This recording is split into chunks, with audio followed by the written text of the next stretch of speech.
All right, here we go with yet another, and this will be the final segment in that Civil War series that I entitled The War Between Estates.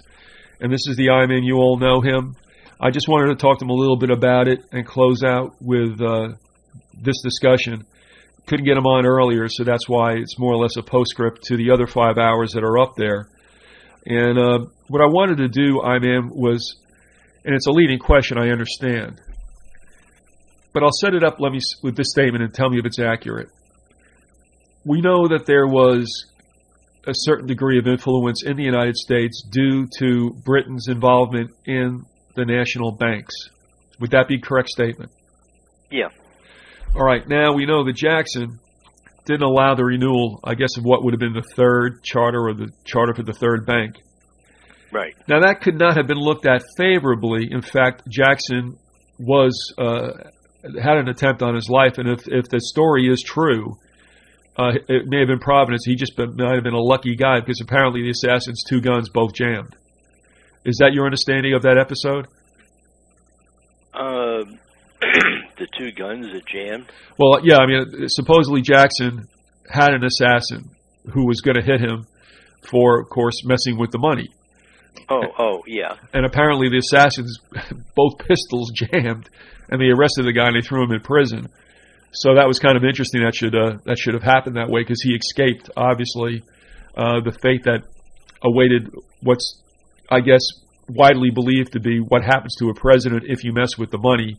Right. Ergo, I would assume that there was something about that with Lincoln, Garfield, McKinley, and Kennedy, although there was a whole heap of other things, too.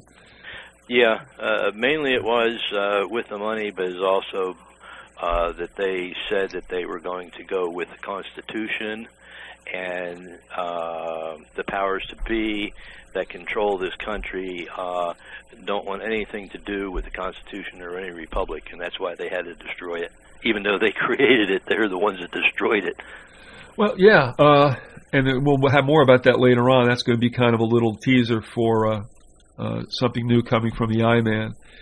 But it seemed to be quiet, at least on the surface, between the time Jackson did that in the 30s until, I guess, the latter half of the 1850s, and then eventually the 1860 when the Civil War was finally instigated.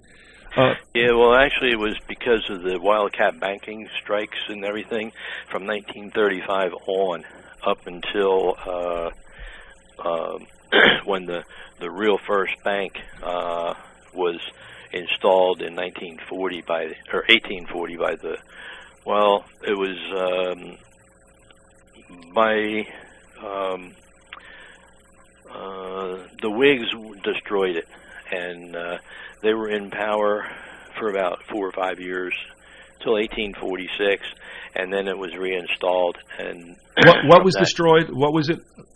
The first real bank that the United States and the states had, where they dealt in specie only, and it wasn't any paper money or anything like that.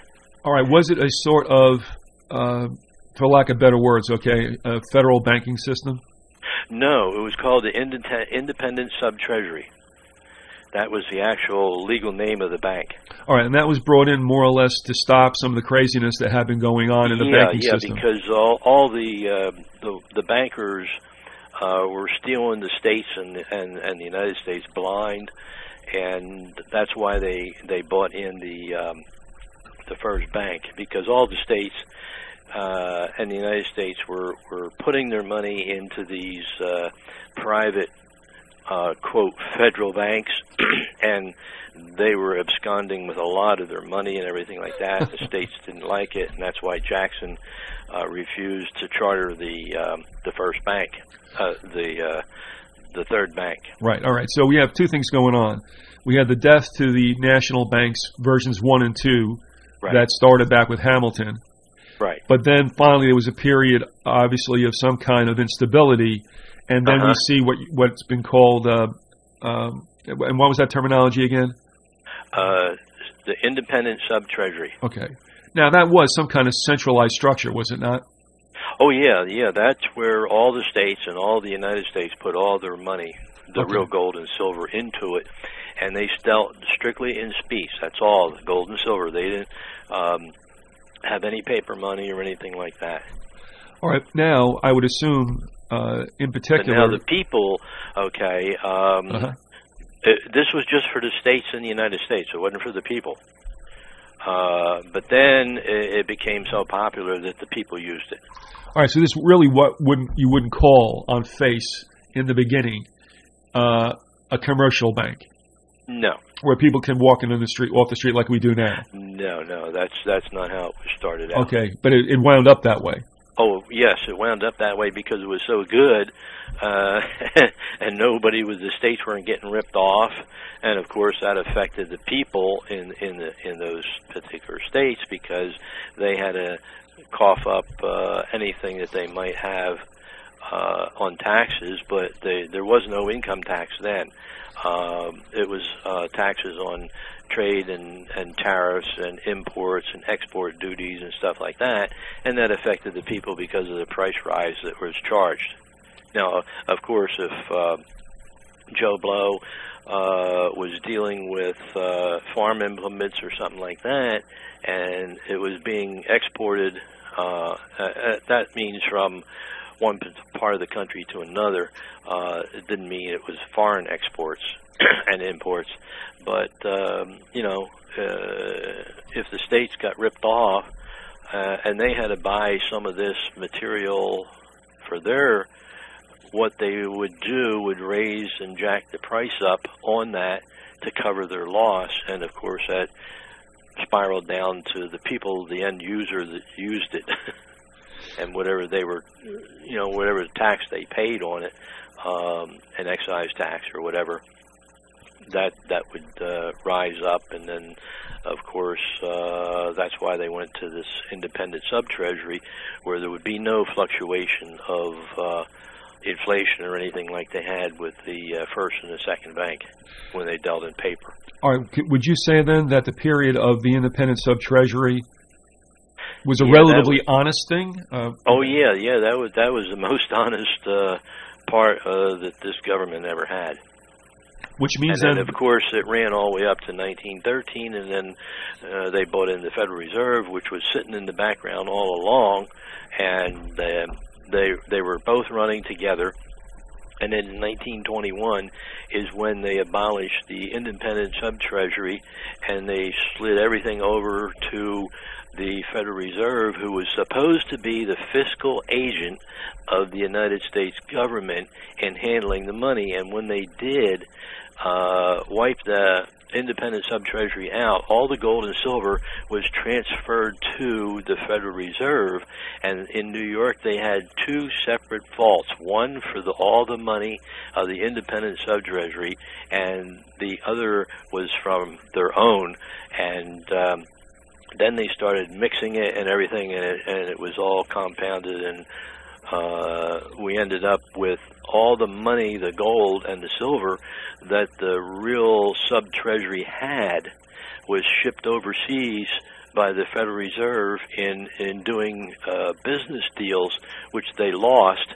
And then by 1929, all that money was gone, and the American people who had all this gold and silver in the banks, because it was all gold and silver operating then, along with paper money, they couldn't get it. And that's what caused the crash of 29, is simply because the Federal Reserve took all of the gold and the silver, did business deals in Europe, and they fell through, and they couldn't pay the people the money when they wanted it.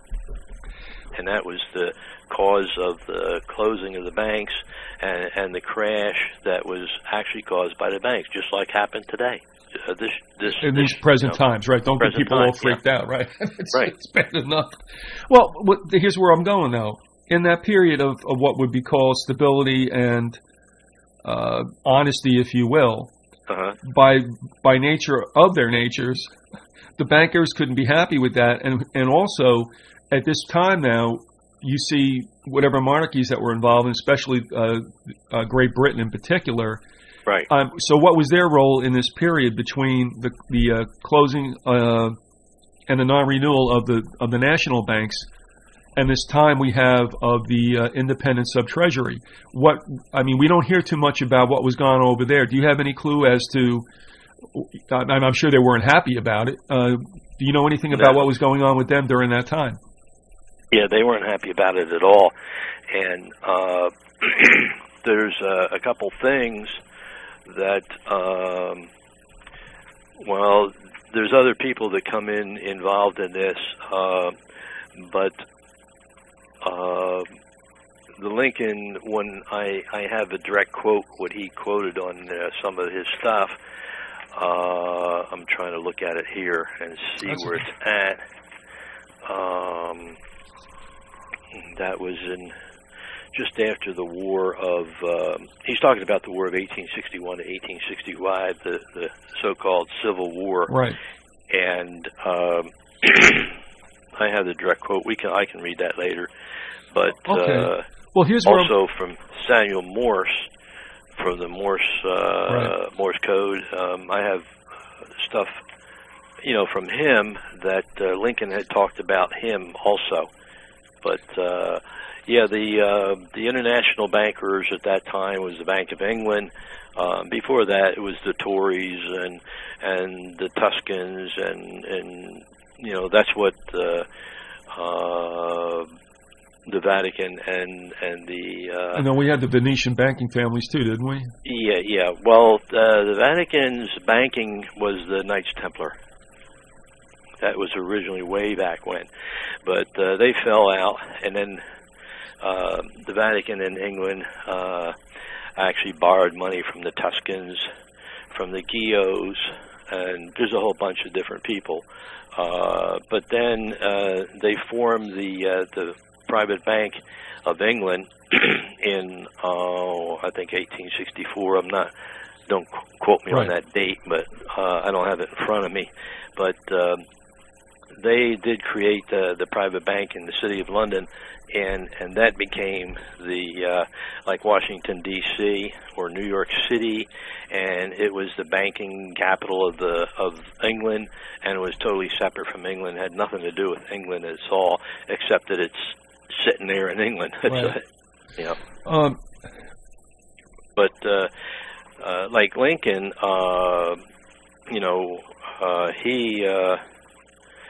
the little history on him is he was a lawyer, but he started out surveying, and he was a postmaster of New Salem from 1833 to 1836.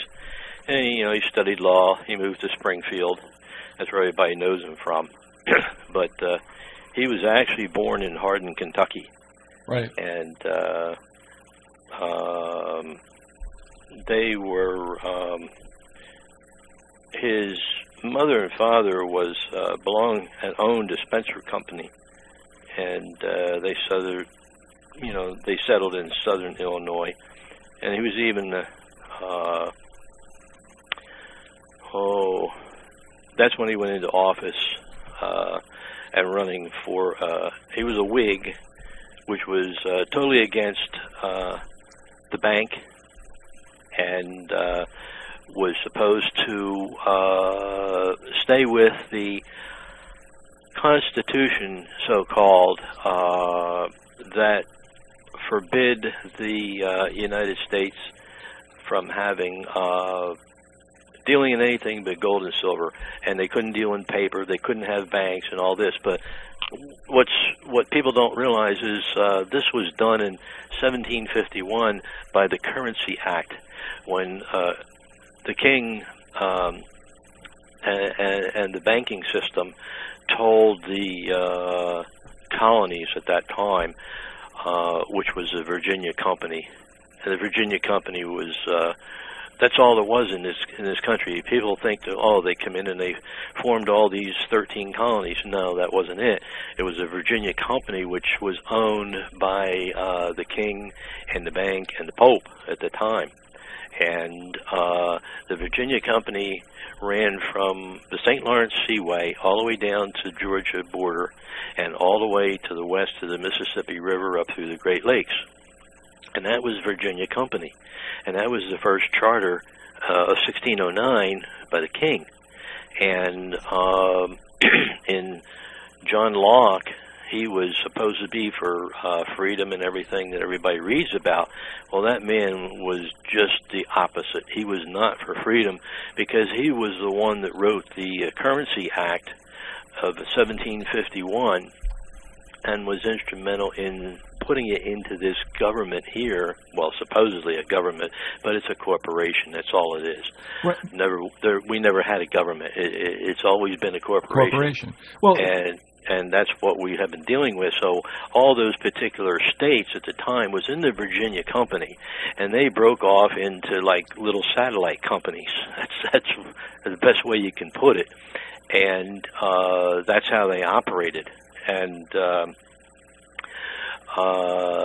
that's why Jackson, you can extrapolate and go all the way back into history and bring it forward, and that would spend about 2 or 3 hours of radio time, sure, which we don't have. And but basically, that's what happened. And then Lincoln was a Whig, and that's why when he got into office and the Whigs got there, they abandoned the independent sub-treasury. They abolished it. And not until they lost the elections in 1865 did they, or not 1865, but when the Whigs lost, it was 1846. And then what happened is the next president came in and reinstalled the independent sub-treasury, because it was so horrible when the Whigs got rid of it that, right, there's the bankers coming back in and sucking all the money again.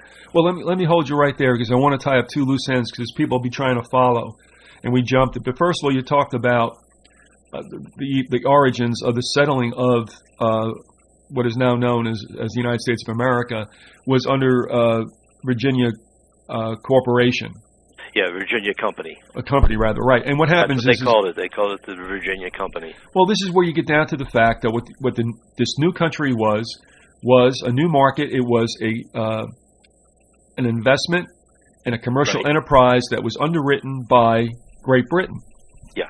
And they gave, and I assume they gave out the land patents and such for people to develop what is now known as the colonies, correct?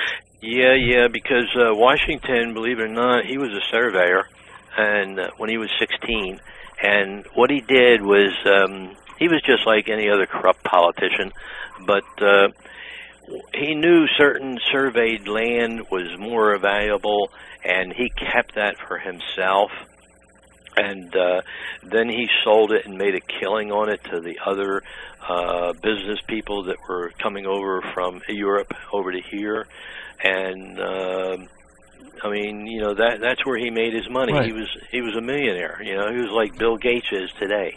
Well, this sets up the fact that, again, and rightly so, Great Britain had a financial investment in the New World.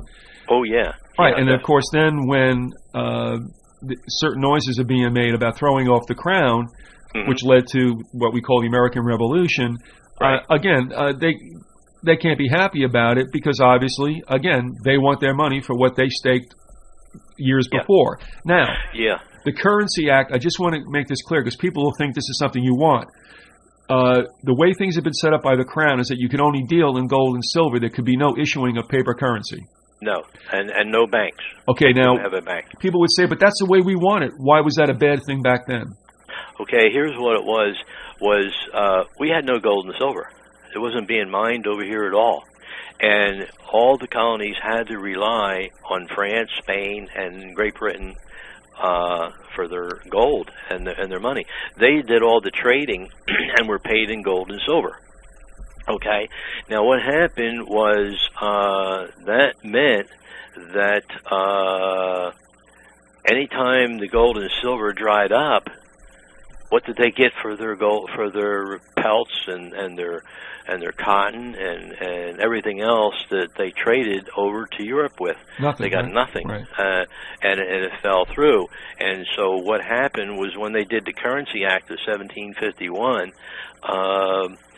the states of New York, Pennsylvania, and New Jersey ignored it and went to their paper money, and that's where the Massachusetts Bay Note came in, and that was the best paper money that this country ever had. Because it was backed by commodities, right? Yeah, it was backed by commodities. It was backed by wool and cotton. Pigs. And, in fact, I have a blow-up of it here, and it's hard to read. Right. Because it's so old and everything, and even though I did blow it up, like 3 times the size of what it is.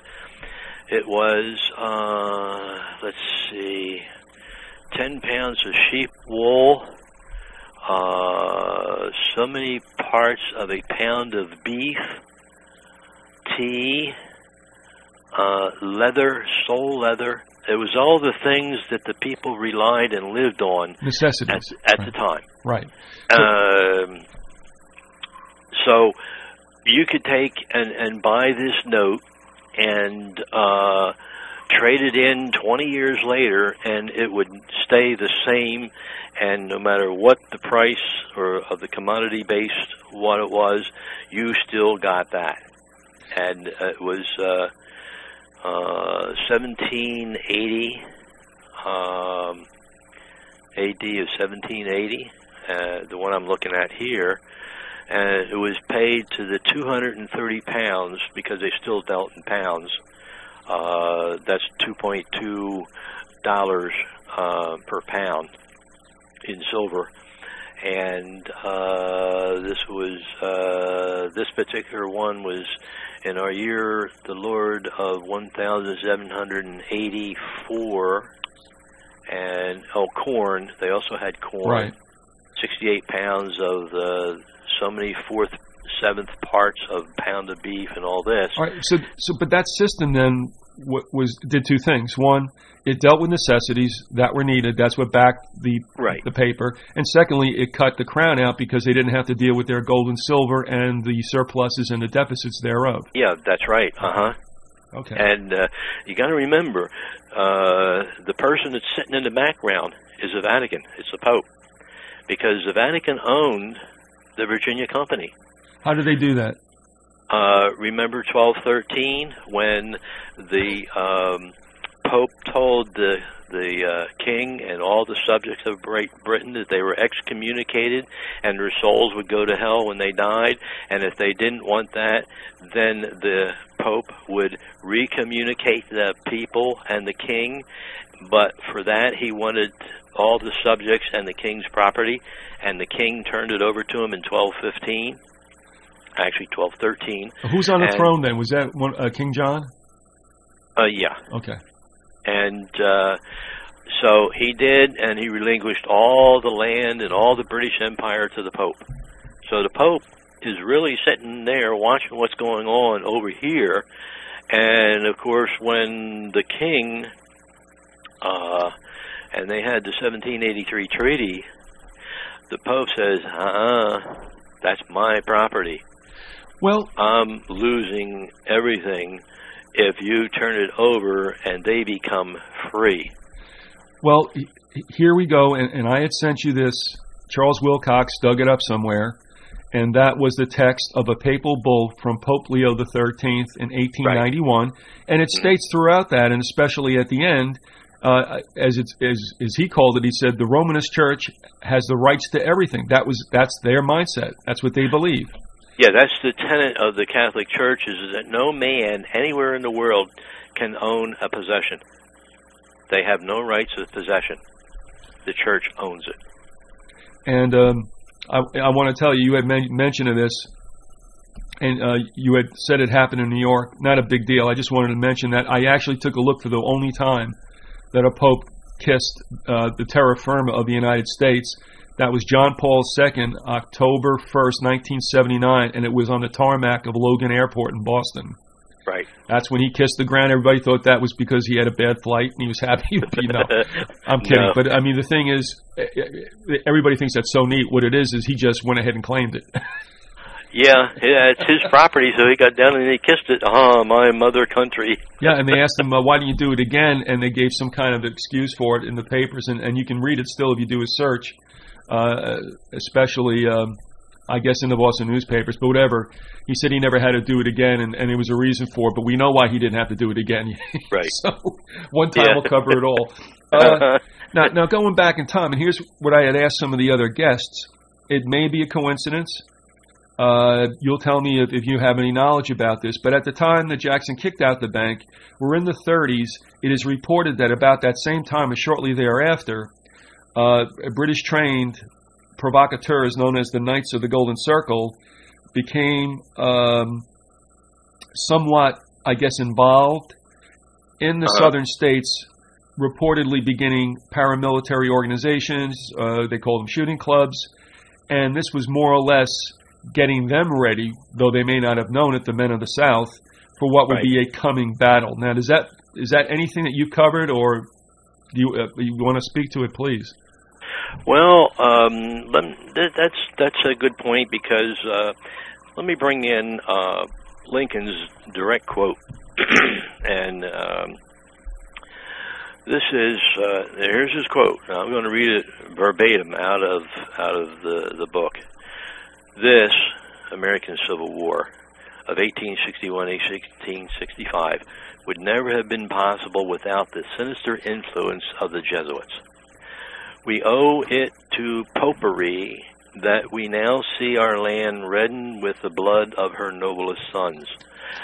Though there were great differences of opinion between the South and the North on the question of slavery, neither Jeff Davis, he was the president of the Confederacy, nor any one of the leading men of the Confederacy would have dared to attack the North had they not relied on the promises of the Jesuits under the mask of democracy, the money and the arms of the Roman Catholic, even arms of France, were at their disposal if they would attack us. I pity the priests, the bishops, and the monks of Rome in the United States when the people realize that they are, in great part, responsible for the tears and the bloodshed of this war. I conceal what I know on that subject from the knowledge of the nation, for if the people knew the whole truth, this war would turn into a religious war, and it would at once take a tenfold more savage and bloody character. It would become merciless, as all religious wars are. Remember the Crusades? Sure. That's what it was, a religious war. It would become a war of extermination on both sides. The Protestants of the North, both the North and South, would surely unite to exterminate the priests and the Jesuits.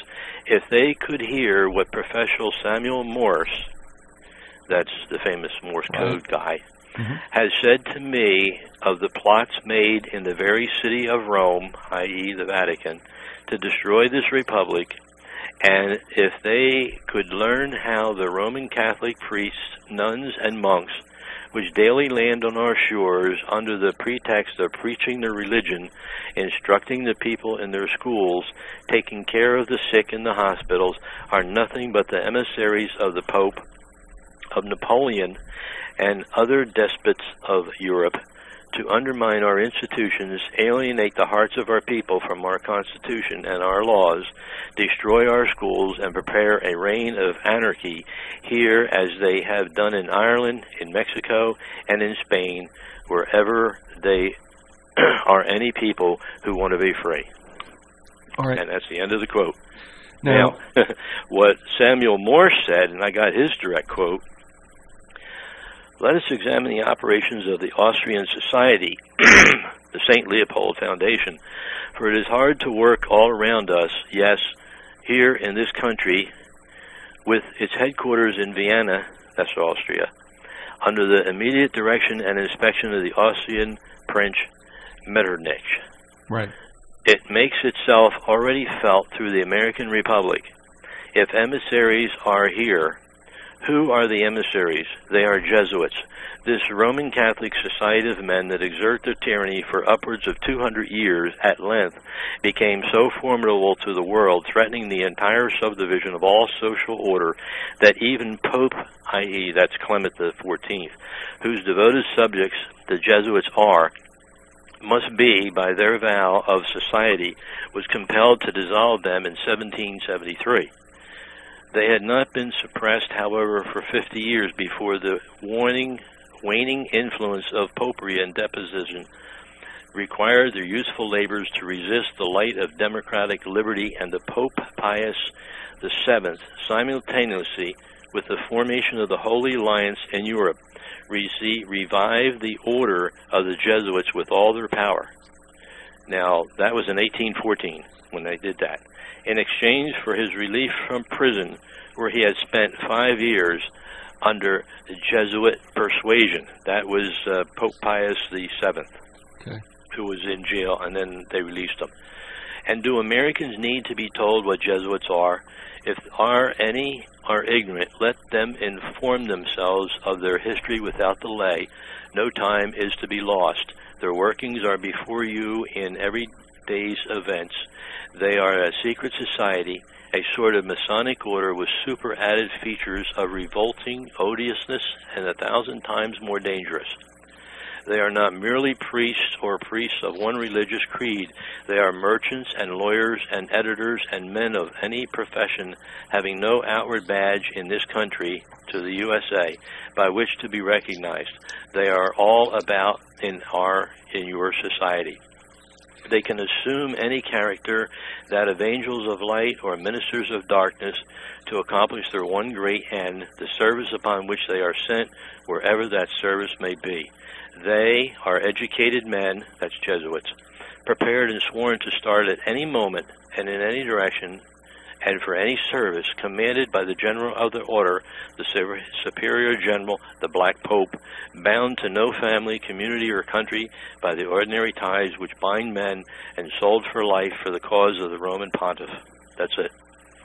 That's what Samuel Morse said to Lincoln. Well, and that's why in the 1783, a lot of people read it. They don't know what they're reading because they don't know the foundation.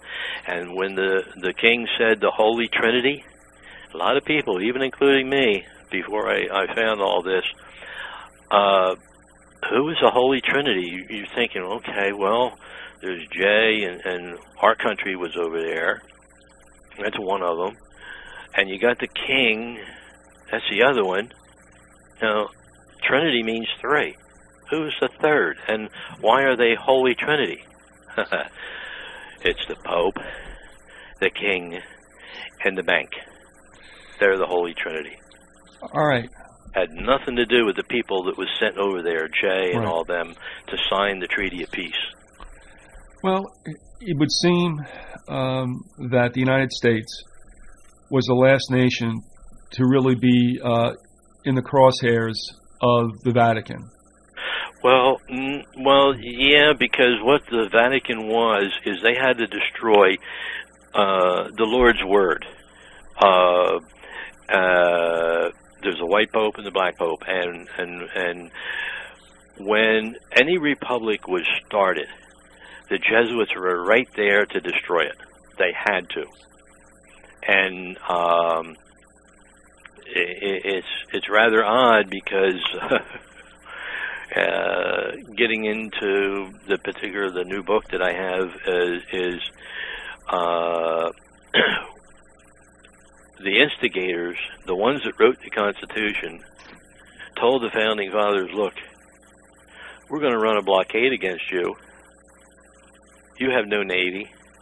We own the Navy. Just like when we ran a blockade against Cuba. Hey, Cuba couldn't fight us, right? And the blockade worked. Well, they could run a blockade against here, and they said that they would take all the possessions. Now remember, the Pope says nobody has any possessions. He owns it. He owns England. He owns all the people, and these were all British subjects. All the Founding Fathers were British subjects, and the word founding in the Founding Fathers, if you look it up and you follow that etymology of the word founding, it goes back to religious church. They were founding fathers, which meant they were founding the religion of the Pope on this land called the United States, which was a sub-corporation of the Virginia Company. Right. Well, here's what I'm I'm thinking. So that's why we never won the war of 1776. No. I mean, to me, it's almost like with the mafia. I mean, it's like, why shed blood? Let's get them through business. That's right. And let's get them through finances by the short hairs. No sense. Now, here's what Lincoln said, and I'm quoting this from the American History, Encyclopedia of the American History Reports, which was a school book, which you can't find today. This was printed in 1955, and I happened to find it in an old bookstore. And it says, in his first inaugural, Lincoln restated his constitutional doctrine that the contract between the states was binding and irrevocable. Wait a minute. Why did they say in the Declaration of Independence that any government that comes against the people and they don't like it, they have a right to throw it off, right? Right. Well, why did Lincoln say that it was a contract, which it was, between the states that was binding and irrevocable? It can't be thrown off? And when you read the North Carolina Constitution, it says that same thing in the Third and Fourth Amendment of the Constitution of North Carolina. The state cannot secede from the United States. But yet, in the paragraph before it, it says the same thing that the Declaration of Independence said in the third article of the North Carolina Constitution, that it can be thrown off. Well, yeah, and he said in here that he didn't hesitate to use his dictatorial powers. That's Lincoln, he was invested. Well, that's the War Powers Act. And then here's Lincoln's direct quote: "My paramount object is to save the Union and not either to save or destroy slavery." August 22nd, 1862. Yeah. So the war was not over slavery at all, and he even said that.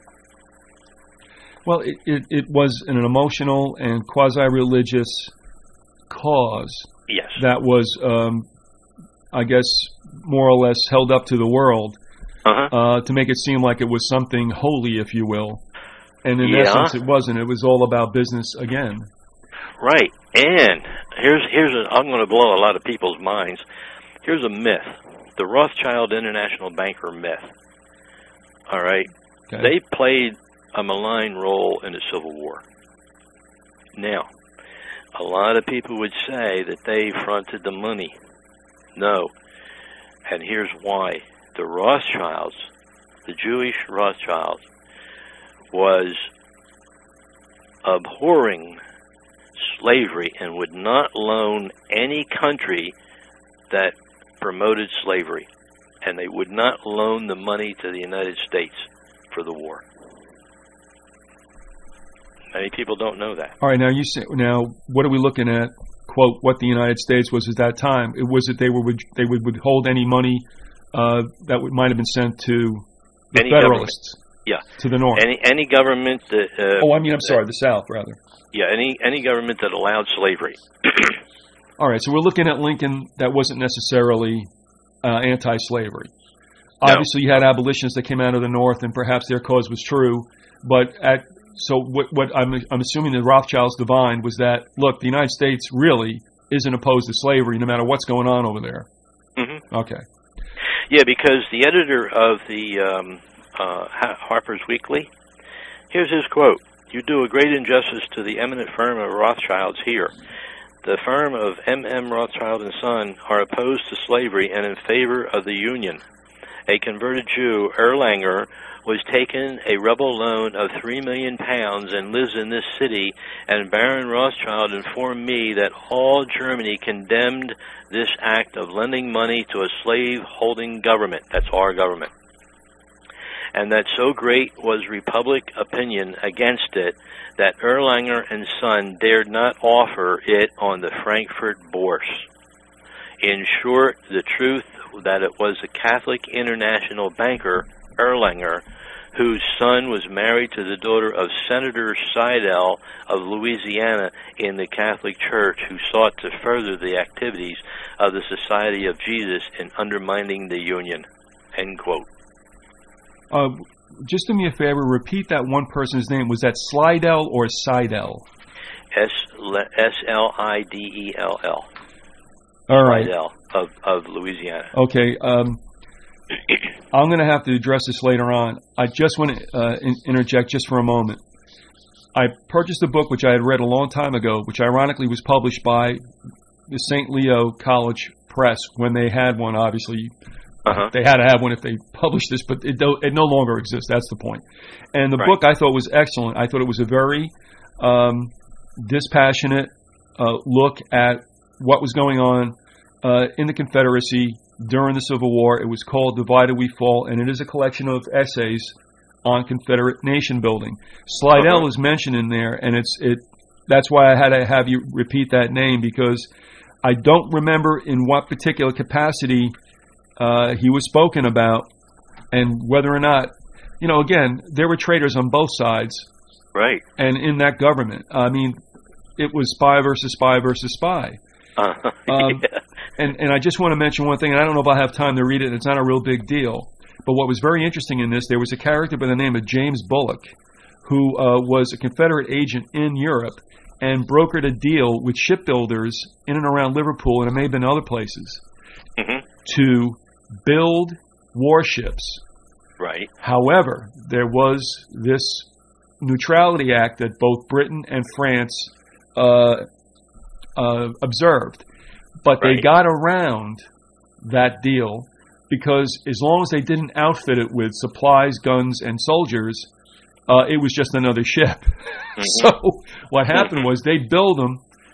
Bullock and other members of the Confederate Navy would sail them back, and then they would come across with nothing but cotton and other goods, basically in repayment for what they got.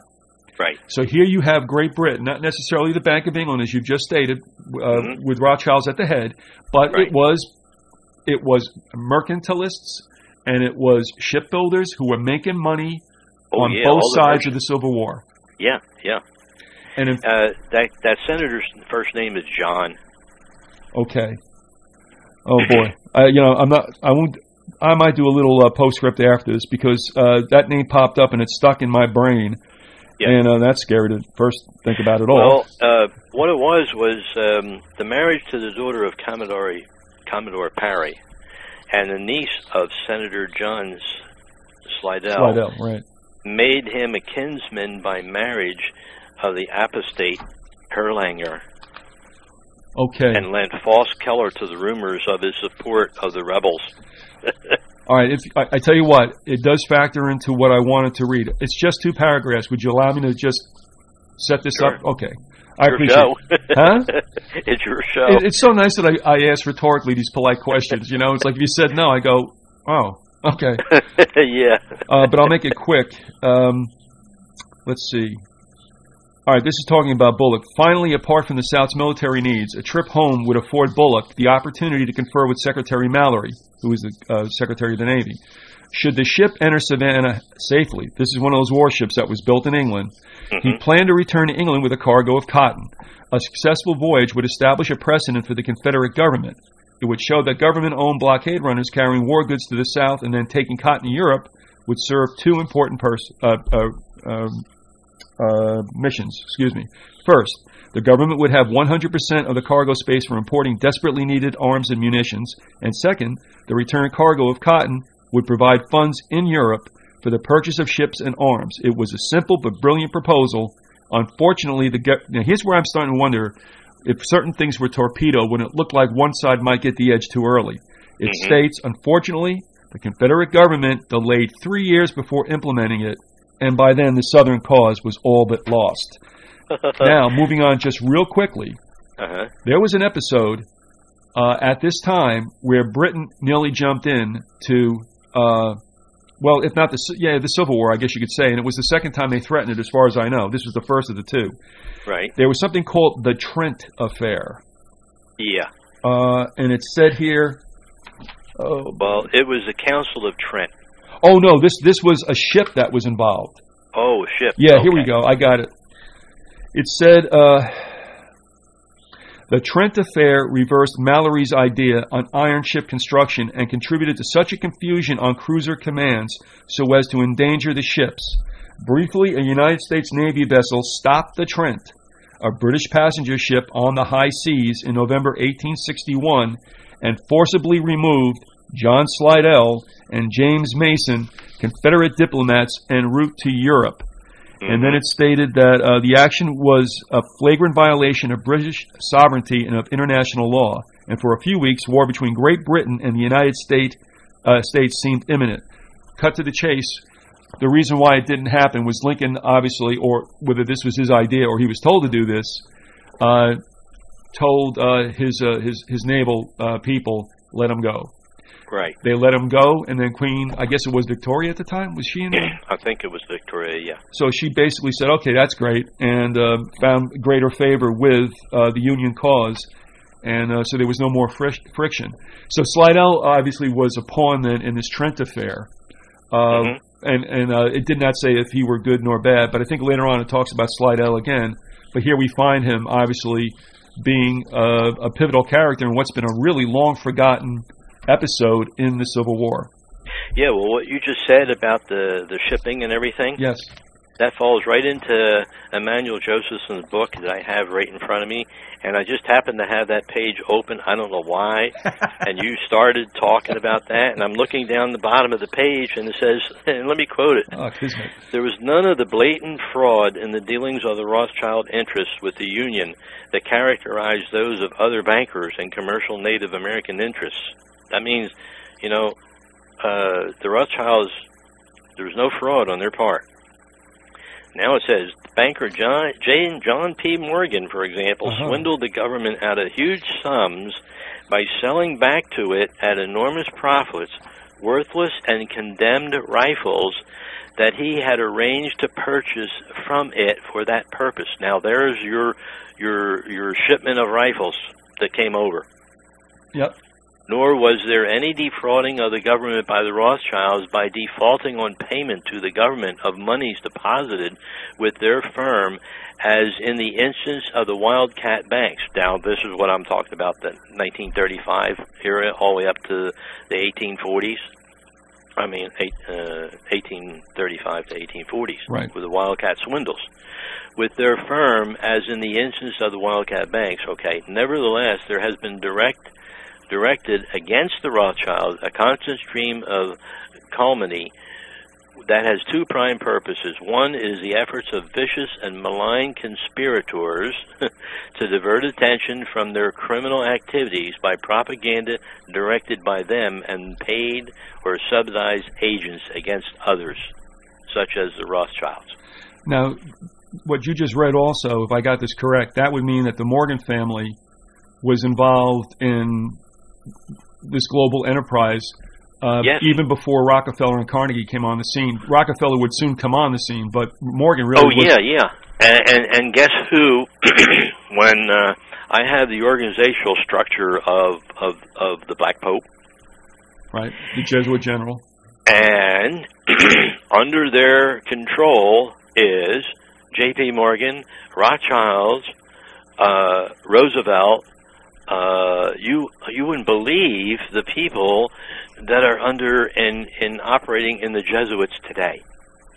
Well, the admiral of the Pentagon, the chief top counsel of the Pentagon, is run by the Jesuit Adolfo Nicolas.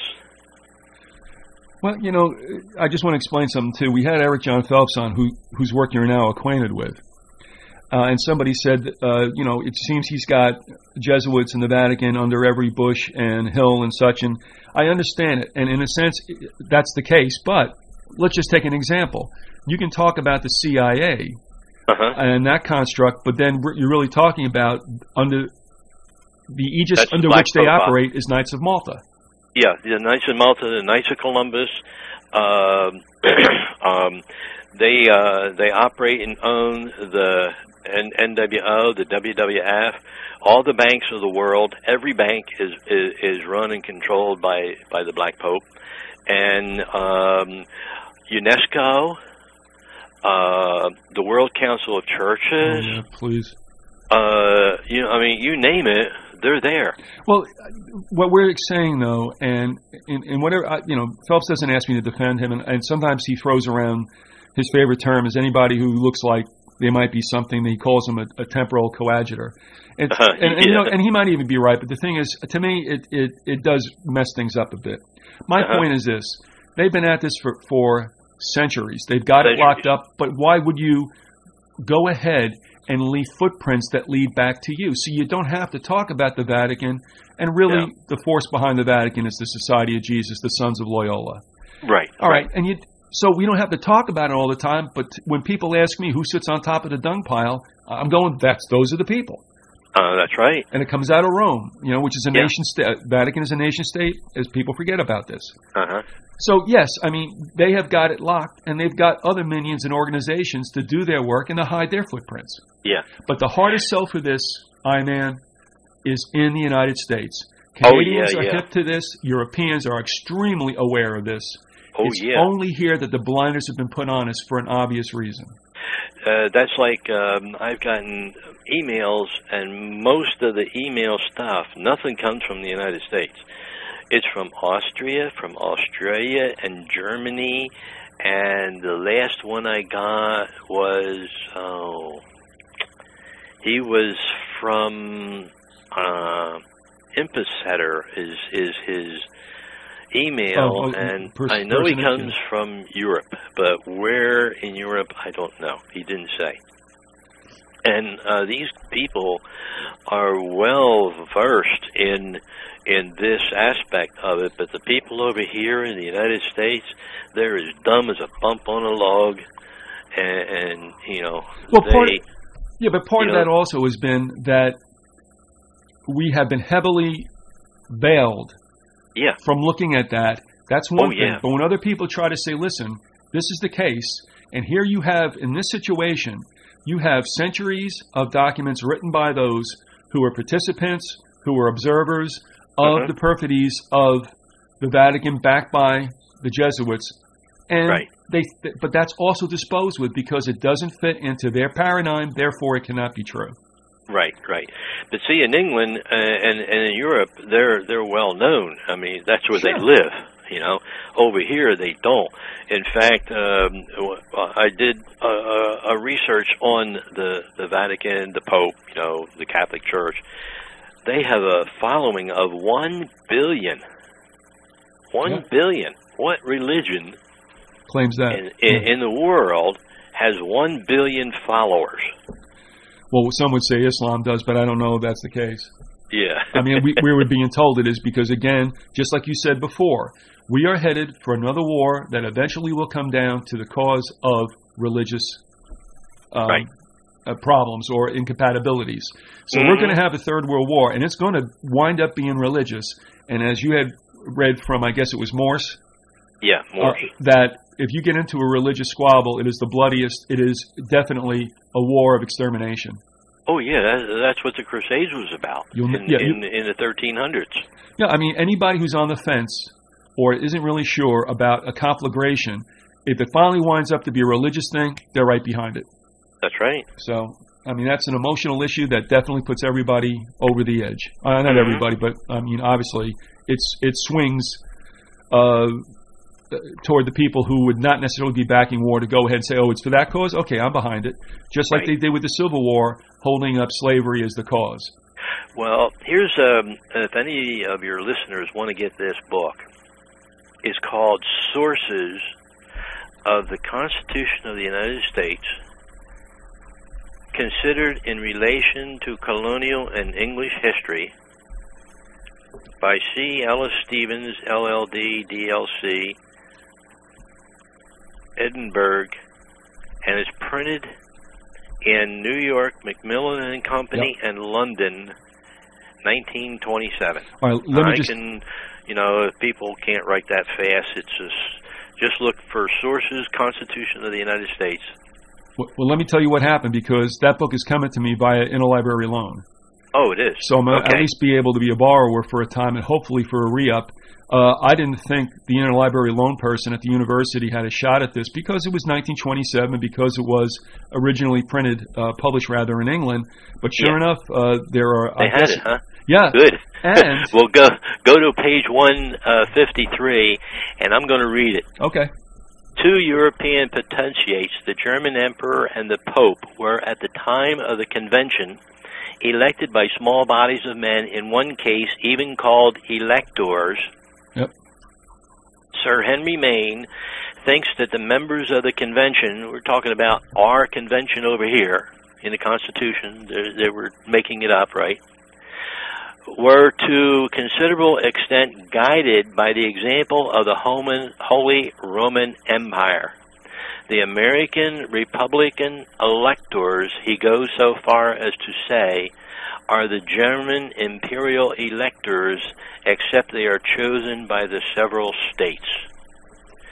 The state governors and the national president are the stadtholders, S-T-A-T-H-O-L-D-E-Rs, of the states and the United States, as the governors were officials created by the charters granted to English colonies by English sovereigns.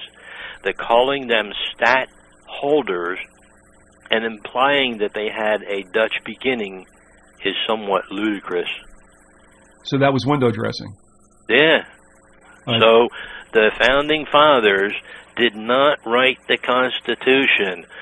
They were given it to them, and they adopted it. Now, if anybody wants to look up the word adoption in Webster's 1828 dictionary, they're in for a shock.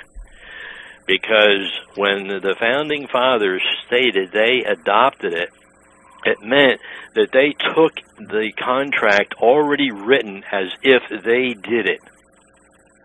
Right. And that's it.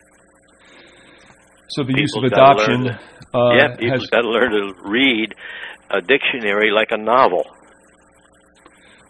Yeah, as a mystery, so to speak. Yeah. And that's also, and I'm just going to mention this now, I believe that you addressed that also in the newest book that's coming out, The Constitution for the United States, The Myth and the Reality. The myth and the reality. Just who owns the U.S. Yeah. Okay. And we'll talk about that more next time out, but that book will soon be available, folks, and we'll tell you more about that later. Now, I have to tell you, I was talking to Phelps about this off mic, and he absolutely dismisses that. But you have to remember something, too, and this is okay. I mean, this is the way it goes. Phelps is a staunch defender of the purity of George Washington, the Constitution, God-breathed, wonderful Christians. And I was there also, but I found that it did not wash when I looked at their behavior and what took place. Right. So therefore, he and I will have to have a discussion about this, and he'll do that. And that's okay, But, I mean, I believe the way he did, and I said, no, this is a fairy tale, too. Don't tell me that. But, right, because what it is people have been brainwashed by myths all their lives. For 221 years, that we, the people, created the Constitution, right, meaning the common man, which is a myth right there. We placed in there our servants who are representatives, which is Congress. That's another myth. They are representing the corporation. And I had found in one of the publications in Europe that the United States, I mean, when I read it, I fell on the floor. I mean, here is people in Europe telling, the people reading the book that how the Washington, D.C. was set up as was the city of London, that had no connection whatsoever to the people in what they call the states today, and it's one big corporation. Yeah, what we're saying, and okay, I mean, I've said that's what it looked like to me without us ever having spoken about this, but what the city of London is to London and Great Britain, D.C. is to the United States. That's right. Yeah. I mean, it even goes in and lays out the history as to what the myth of 1871 creating a corporation when it was already a corporation. a lot of patriots you read on the internet, and they're arguing, oh, well, the United States was formed, and the United States of America was formed as a corporation in 1871. That is not true, because the documents that I have goes all the way back to 1836, and it proves that it was a corporation because the United States, which was Congress, which is just front men for the corporation, bought the city of Alexandria, Washington, D.C., and Georgetown when they went bankrupt in 1824. How could that be? They were corporations then. And people think it's a government. We have never had a government. We have been dealing with corporations all of our lives, and people are under the myth and misconception that it's a government. It is not. It is just like dealing with GM or Westinghouse or Walmart. Well, let me ask you then. After the Founding Fathers wrote the Constitution, or at least adopted it, they adopted it. All right, who, after they passed, who became the beneficiaries of the Constitution from that period onward? The Pope and the King and the bank, because they all had a part and parcel of the money that was invested in the Virginia Company.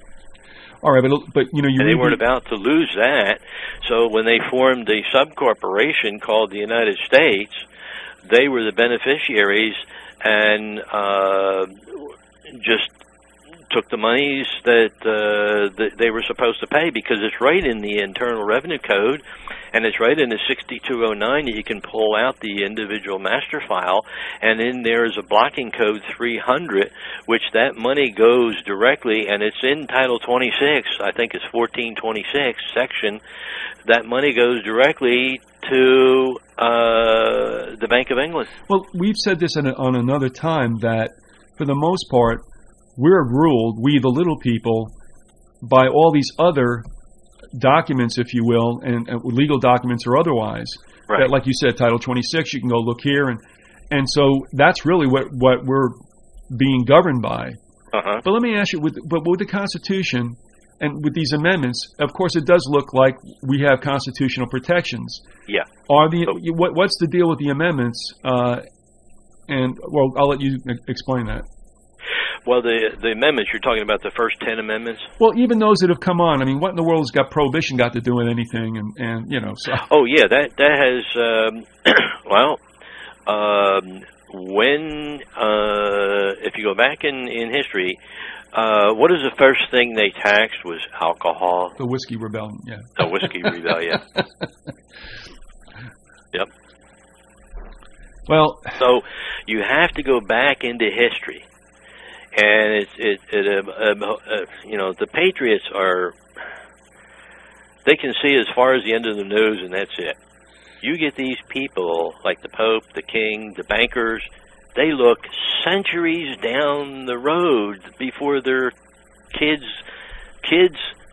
are even born. That's what they're looking for.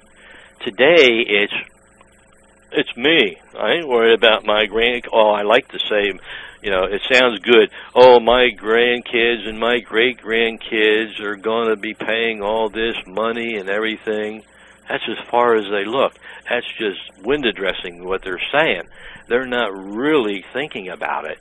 But these other people who are doing, and the doers, they're wanting what's going to happen centuries from now, and what they plan to happen, they carry it out. We don't. I want to get back to the Civil War, and I want to tie in some of the things that I had mentioned to you, so it makes some kind of sense, at least not only in your mind, but the listeners' minds and my mind as well. But here's where if I'm not extrapolating, I'm interpolating, if you will, and that is, it seems to me that when the United States went through this banking period that was conducive for the United States, but not necessarily for the old world. Right. That eventually, and here's what I was saying about the Knights of the Golden Circle, and they may not be the only ones, but it seems as there were plans perhaps 10 to 15 years ahead of time, maybe even 20. We're talking about the 30s and such, where it was like, okay, you guys go ahead and have fun for a decade or two, but we're going to finally come in and kneecap you guys and make sure that the way that this country operates after this civil war is over is going to be much easier for we, the old world powers, to manipulate. Oh, yeah, yeah. And now, isn't it interesting also, if you think back, there were two, I'm calling them assassinations. One of them was failed. And that is, isn't it interesting that they went after Zachary Taylor? Right. I'm assuming Taylor may not have been big into wanting to go into Texas and such. So he gets, well, okay, he died of natural causes, right. After a year in office, and Tyler does what he wouldn't. But then later on, you have an attempt at his inauguration to kill Buchanan. Yeah. And Charles T. Wilcox, in his book, The Transformation of the Republic, and he's also the source of those images you have of the papal bull, he has, in his book, a headline from a New York daily that said, Buchanan's party poisoned. So, I mean, this is not even, people go, well, why is it in history books? Don't it start with that. So you have two assassination attempts, I think, because they exhumed Taylor, the Oak Ridge laboratory did, and said, oh, no, that's the natural amount of arsenic you'd find in a body. Okay. So, you got one poison, definitely, you got the other one that they hide. So here you have two assassinations. What is going on between the old world and new world that you see this kind of activity with heads of state? And, of course, they were successful with Lincoln. And then within, 16 years or so, they whacked Garfield, and then they whacked McKinley. I mean, look at this, 5 assassinations in less than 50 years. Right. Incredible. So that must have been a very tempestuous time where if there was any resistance to the old world in the United States, certainly, if you'll excuse the phraseology, the old world had to kick some ass and take some names. Right. Yeah, and that's what they were doing. Now, real short in this encyclopedia that I have on national public finance. It's real short. Okay. And it's only like 2 columns, but I'm just going to skip. They start out with 1789 to 1800, where Hamilton's report on the public credit placed the total public debt outstanding at $77 million. I ain't going to say all the rest. Foreign debt was 11. Domestic debt was 40. State debts was 25 million. And then the bank was chartered in 1791. And you go to page 123 to look and you get even more info. And then the Mint Act was provided the decimal system of coinage in 1792. And now here's where the Crown comes in very nicely, because that is where they valued the U.S. dollar at 24.75 grains of gold and established bimetallism with silver and gold legal tender of a ratio of 15 to 1. Today it's 70 to 1. Yeah. Established a mint in Philly, and then it goes up to 1822 to 1829, where there were surpluses. In 1826, it was a serious inconvenience because the Treasury was overflowing. 1830 to 1835, land speculation made the over 7 million, reduced it by 1832, and the entire debt was paid off January 1835. All the debt. There was no debt whatsoever. Now, the Second Coinage Act changed the ratio to 16 to 1. You see how the Crown is manipulating it? Uh-huh.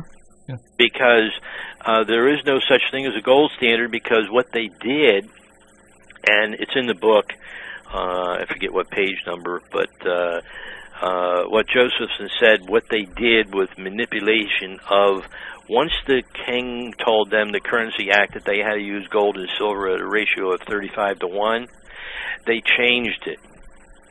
And the Crown Bank took over everything and changed the ratio and did everything, so it really screwed the people of America in using gold and silver, because they were at the mercy of the bank.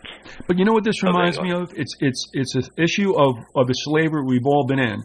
And this is with, obviously, due respect to those peoples who have been actually placed in manacles, killed, mistreated, whatever. But all of us, in a sense, financially or under the economy, have been placed in slavery. And what you just mentioned is like what Pharaoh did with the tribes. It's like, okay, you guys are really doing well making the bricks or whatever, so we're going to give you less straw.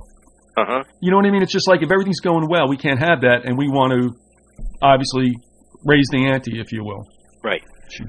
Now, in here they say the independent treasury system was established in 1840. Discontinued 1841, reestablished 1846, continued until merged with the Federal Reserve System in 1913, and finally abolished 1921 by the Act of 1920. Well, gee, what happened? After they put it in 1846, the annual surpluses reappeared. 1844 to 1846, annual surpluses reappeared. 1850 to 1857, a period of large surpluses. This is on banking now, public finance. The Coinage Act reduced silver in all small coins except for the dollar and authorized coinage of $3 gold pieces in 1853. Then the Civil War in 1865 led to the introduction of a variety of taxes. An income tax for the first time was enacted 5 August 1861. Rates were 3% on incomes excess of $800. Now, here's what's interesting that this book don't tell you, that I had to go in and search it and find it. And in the first income tax, they had to eliminate Section 210 because it taxed everybody. And all the people that were still alive from the Civil War, from the Revolutionary War, complained so much that they had to reduce and take that section out and only taxed the U.S. government employees for taking money from the public treasury to pay them. It was a kickback. Right.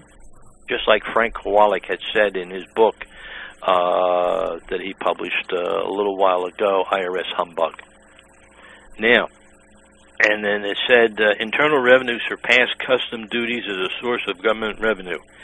By 1865, the income tax produced almost 20% of the total federal receipts, and manufacturers and sales taxes amounted to 23%.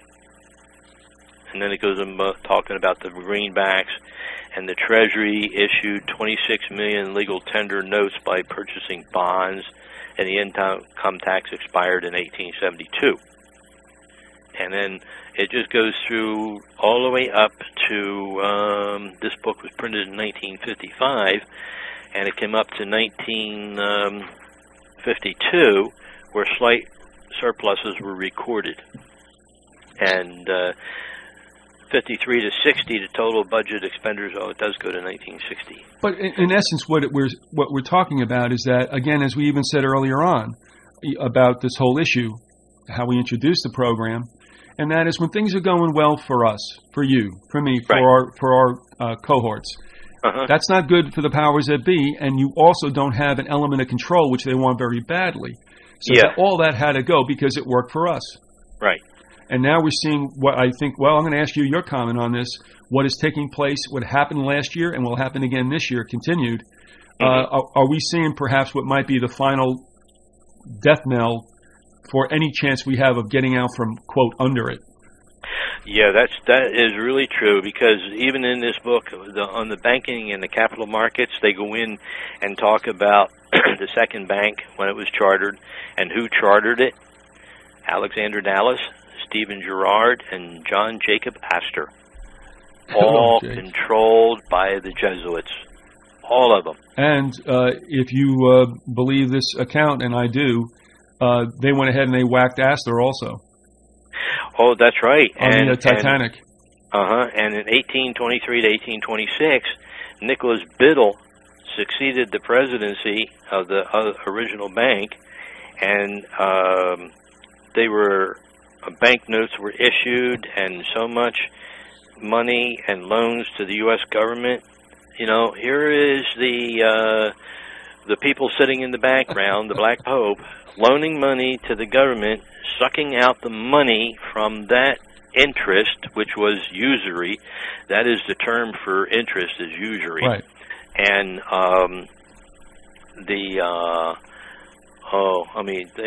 Well, 1838, the Free Banking Act. It goes through the whole thing, and the establishment of the Federal Reserve was to remedy the defects of the national banking system, the inelasticity of the currency, need for the lender of last resort to come to the aid of commercial banks where there was a drain on reserves, demonstrated by the Panic of 1907. So Morgan Stanley and Company in the first position, and Morgan and Stanley Company was also under the control of the international bankers and the Jesuits, because the Pope and the international bankers and the Black Pope today control all banks in the world. Mm-hmm. I'm just going to be a wise guy too, but Nelson Biddle also made it possible for the Mayflower Madam. If you yeah, and actually, there's a certain kind of I guess what would you call it, irony there, because what she provided and what he provided screwed the rest of us. Yeah, Biddle was, he was put there to control it, just like yes. Admiral Mullen of the Pentagon is there, and he's the chief, Joint Chiefs of Staff. He's the chief guy.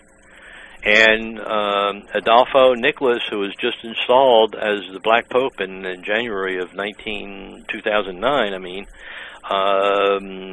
he is running the Pentagon, and naturally, because of what's going on in Iran and Afghanistan, and Egypt and Israel, and hey, who knows what they're going to do? Oh, wait, we know what they're going to do. And I mean, I've said it enough so that it need not be, but I guess I'll allude to it, and that is, I look at this and I see a script that they ran prior to World War II and World War I. Yeah, because they created World War I and World War II. Yeah. And you're looking at, you have to have a financial problem to begin with, and then eventually, within about a decade or so, the United States finds itself in a major conflagration. So I think that's what we're looking at, and I think, like we talked about the instigation in the 30s prior to the Civil War, I think we're seeing instigations here also for it might be also an internal civil war as well, depending on how you view what's going on with regard to the invasion that we've had, the soft invasion by Latinos. Right. And we're not blaming them, but the thing is, they're also being used as well.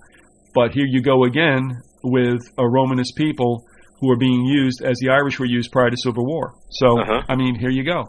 They keep running the same thing because it works. That's right. And I have to say, in deference to people who are always looked upon less than favorably because of that saying, history repeats itself. Really what we're talking about, though, also, is that there's a history that repeats itself that they're not really privy to in the public fool system. Yeah, that's true. Yeah.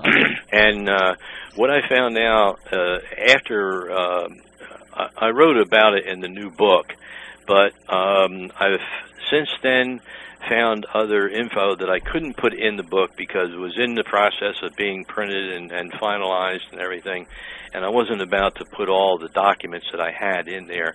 But when Walter Buren sent me the audit of 2000 of the IRS, right, the GAO does 2 audits on the IRS. 2. On the IRS? Yes. Okay. And the reason why they do it is because it's a private corporation. They first do, and the Treasury has first dibs and does the audit on the collection process that they have collected, what they collected, and all that. Now, this is already on the net, and you can probably go in and get it, because Walter sent it to me. And then the GAO does it on the corporation called the IRS itself. And in the report he sent me, it said that they were a private foreign corporation. Huh. Well, way back in 1994 and that, I did a request from the Secretary of State of Nevada and North Carolina, and I asked them specifically to provide me the documentation that allowed these corporations to operate in the state. And that was the Federal Reserve System, any way that I could do it. The Federal Reserve Corporation, the Internal Revenue Service, the IRS, the Internal Revenue Bureau, and I got back from Edmonston in North Carolina, who was the Secretary of State, that there is no authorization for these companies to participate in operating in North Carolina. And I got the same thing from Nevada with a gold seal on it and everything that comes from the Secretary of State. Okay, so what I did was I said to GAO, I called them, I emailed them, and I sent them a document that I said I wanted to know what country was the IRS chartered in. And, of course, you know, December 15th, and I get all these runarounds and, well, we didn't see that you sent it to the proper party and all this, and we forwarded it to the proper party. Well, all the way up till January the 24th, I never got the proper party. But then I did finally get in touch with the one guy there, and he says, well, and he gives the old standard, yada, yada, you know, right. run around that you get from anybody else. And then I finally pinned him down, and I says, look, it's either England or Italy. Where are they chartered? Well, another guy named Young came back on, and he got this high and mighty thing that,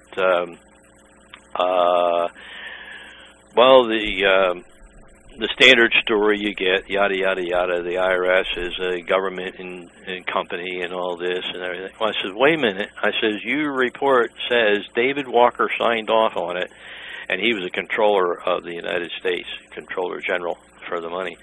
And he said they were a foreign private corporation. Now, what I want to know is, did the Vatican charter the IRS? Well, the Vatican's in Italy.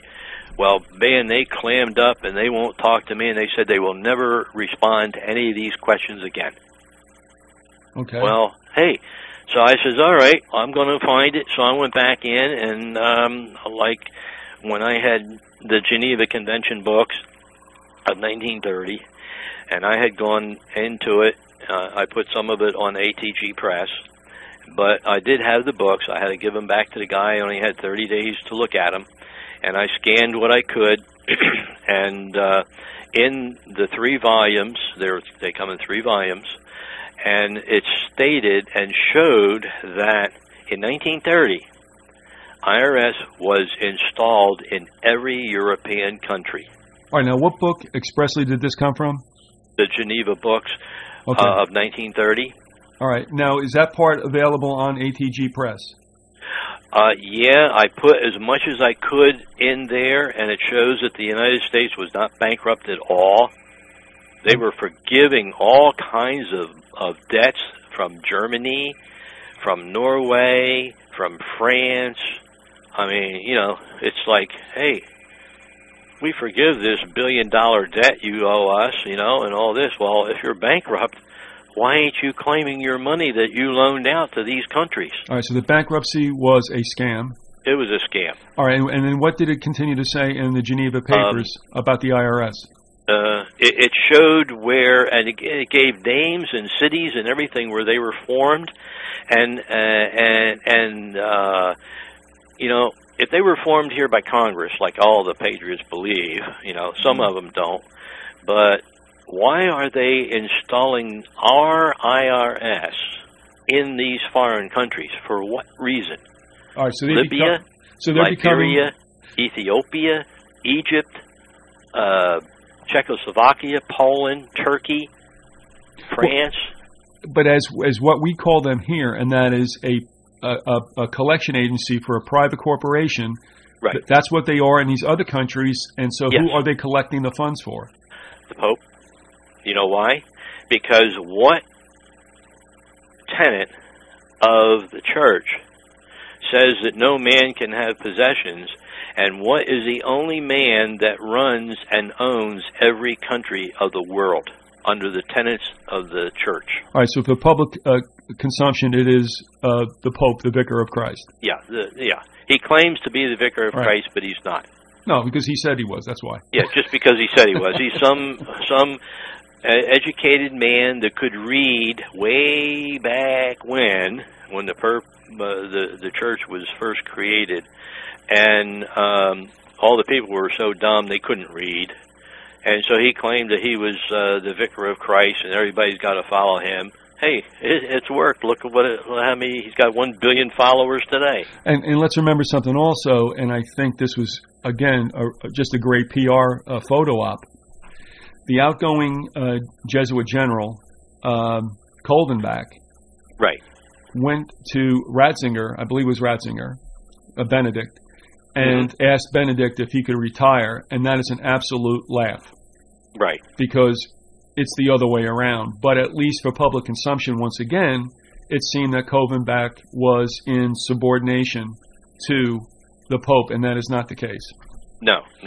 Because you see, the white Pope and the black Pope, they're two different entities.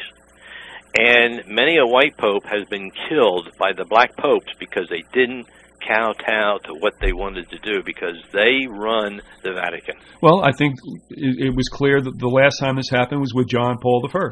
Yes, it was. Who stumbled into the financial scandal and had to go. Mm-hmm. Yep. And interestingly, I'm surprised that Godfather 3 was allowed to come out to really show that in a fictionalized form, but it was based really on that scam. Yeah, well, I know there's a good book, and you can download it on the internet. It is by one of the Jesuits, Edmund Parrish. Yes, that's right. And I haven't read it yet. I just downloaded it, and it gives the whole history of the Jesuits. You know, when they were formed, the first de Loyola was in 1846, or a little bit before 1846. Yep. Is when the black popes were installed. Before then, it was just the white popes. Yeah, and there was obviously there was a power struggle that went on, and the Jesuits, or the Sons of Loyola, the Society of Jesus, whatever you want to call them, had not necessarily found favor early on, and there was a struggle that went on for some time, but that struggle is well over. Yes, well over, yeah. Right. And but you know, people in America never exposed to this are going to say, "You're crazy. What you know? What are you talking about? A black pope? Is he black?" I have people ask me, "Well, it's a black man." I says, "No, it's not a black man." I says, "They can't wear white robes. They all wear black." Right. I says, "That's why," and people don't realize this, but the white pope in 1355 chartered the ABA in this country. Not this country, but the ABA is an extension. Yeah, they became, in 1355, was the year that all the lawyers got together and formed what they call the bar. Right. Now, if you read and see the definition of a lawyer, an attorney, he is a bar. It doesn't mean British accredited regency like some people say. Right. A bar is one attorney only. Charles Warren, in the history of the American bar, brings this out very clearly, that when you're talking about an attorney, you're talking about a bar. It's another name for an attorney, a bar. Why bar? I have no idea.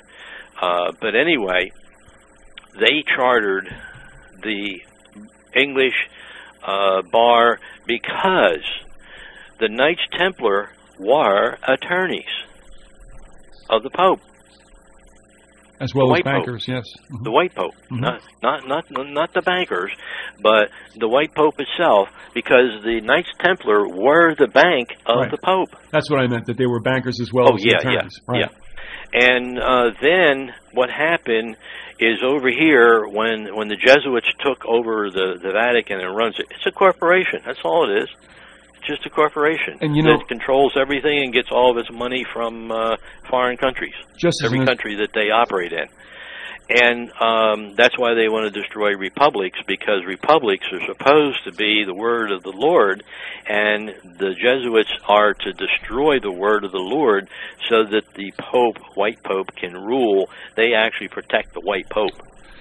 Also, but the way that they've got it is every judge that you see today wears black robes because his boss, his higher authority, is the black Pope. All right, and this is what I'm sorry for stepping on you, but you went exactly where I wanted to go. And this has been pointed out to me by one of the listeners, Freak Lemon, up in Pennsylvania. But it is very clear if you take a look at it, regardless what Christian church you're in, whether it's Catholic or Protestant, no matter what synod, it doesn't make a difference what particular branches. So whether you're a Baptist or Episcopalian, or it doesn't matter. But it's also much more prevalent in mainstream churches, and that is when you take a look at a courtroom setup and you take a look at your church's setup, it is very much the same. With the judge as the pastor or priest or whatever, the different levels inside the building, and that is symbolic beyond your wildest dreams. Right. So, I mean, there you go. And if you notice that, and I have looked at it, and I don't go to church. My church is just like the Lord said. You know, you go to a corner, that's your church. You don't need to have a building. Right, Church is not a building, you know. But if you look at your churches today, what do you see flying in there? Yeah, it's the gold-fringed American flag of a 501c3 church that took the cheese from the government. That's right. That's right. Now, everything's going all right now, but I tell you, there'll come a day, and then we'll see what happens. Yeah. Most of the churches are dead, so there'll never be a conflict. But sooner or later, there are churches who obviously are Bible-behaving, Bible-believing, and they're going to have a choice to make. Well, see, that's one of the things for the South, too, because they call it the Bible Belt, where the North wasn't too much a Bible Belt. But that's why they had the war, and the Jesuits were for, believe it or not, the South. It was a Bible Belt that believed in the word of the Lord and what He said. It's very strange that the way they operated this.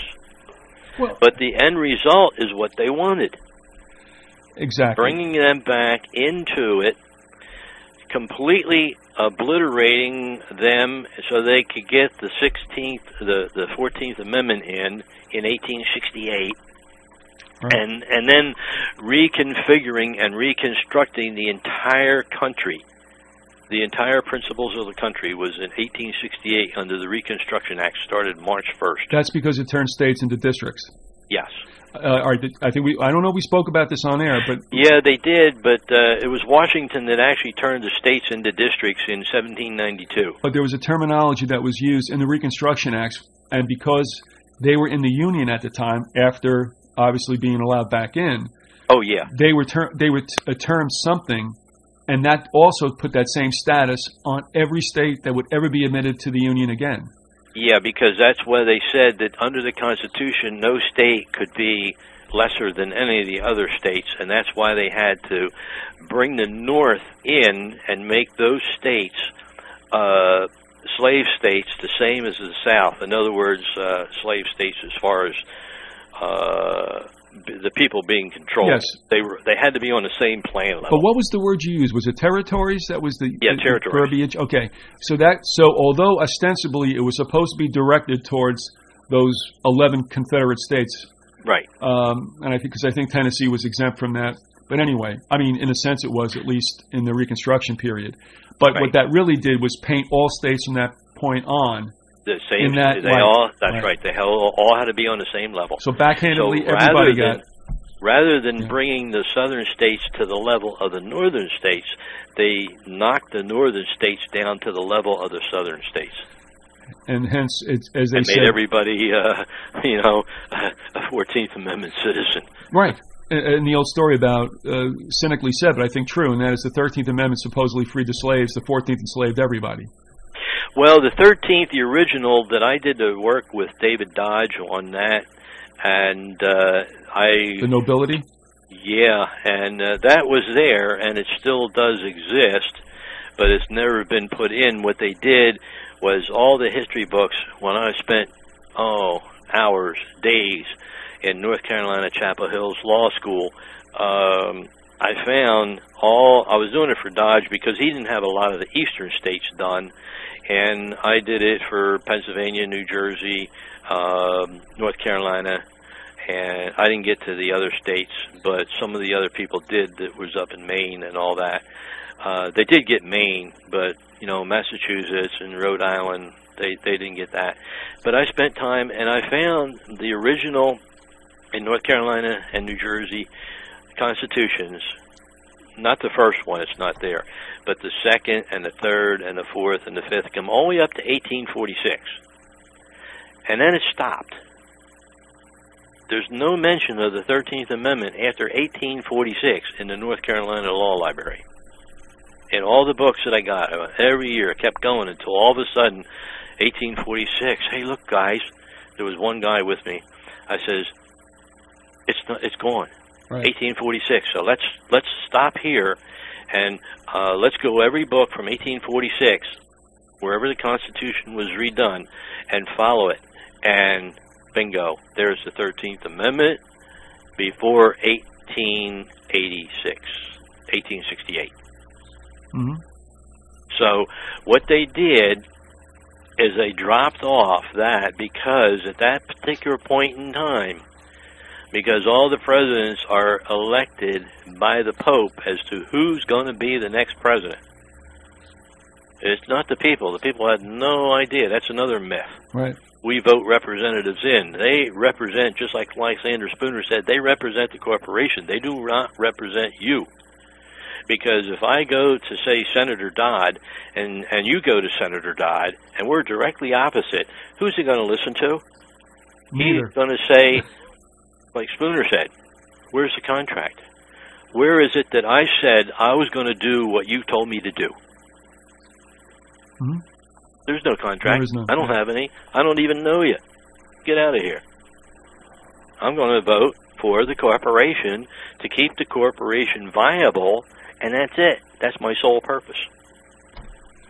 Yeah, and people can't understand why the representatives aren't more responsive. Yeah. And that's the reason why.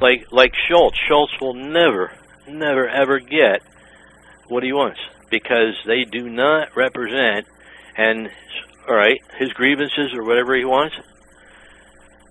It's just like going to GM and say, hey, I want you to sell me a car for $3,000. Get lost, buddy. You're not part of this corporation. Right. Yeah, but I am so-and-so and so. Oh, yeah? Prove it. Where's your signature on the contract called the Constitution? Well, Bob Schultz's intentions are good, but the thing is, he's bringing it to a place where it falls on deaf ears. That's right. And that's D.C. I mean, it's crazy to go ahead and protest in D.C. because it's got nothing to do with what, right, really are in people's hearts, the issues that are there. No. That's just like Obama.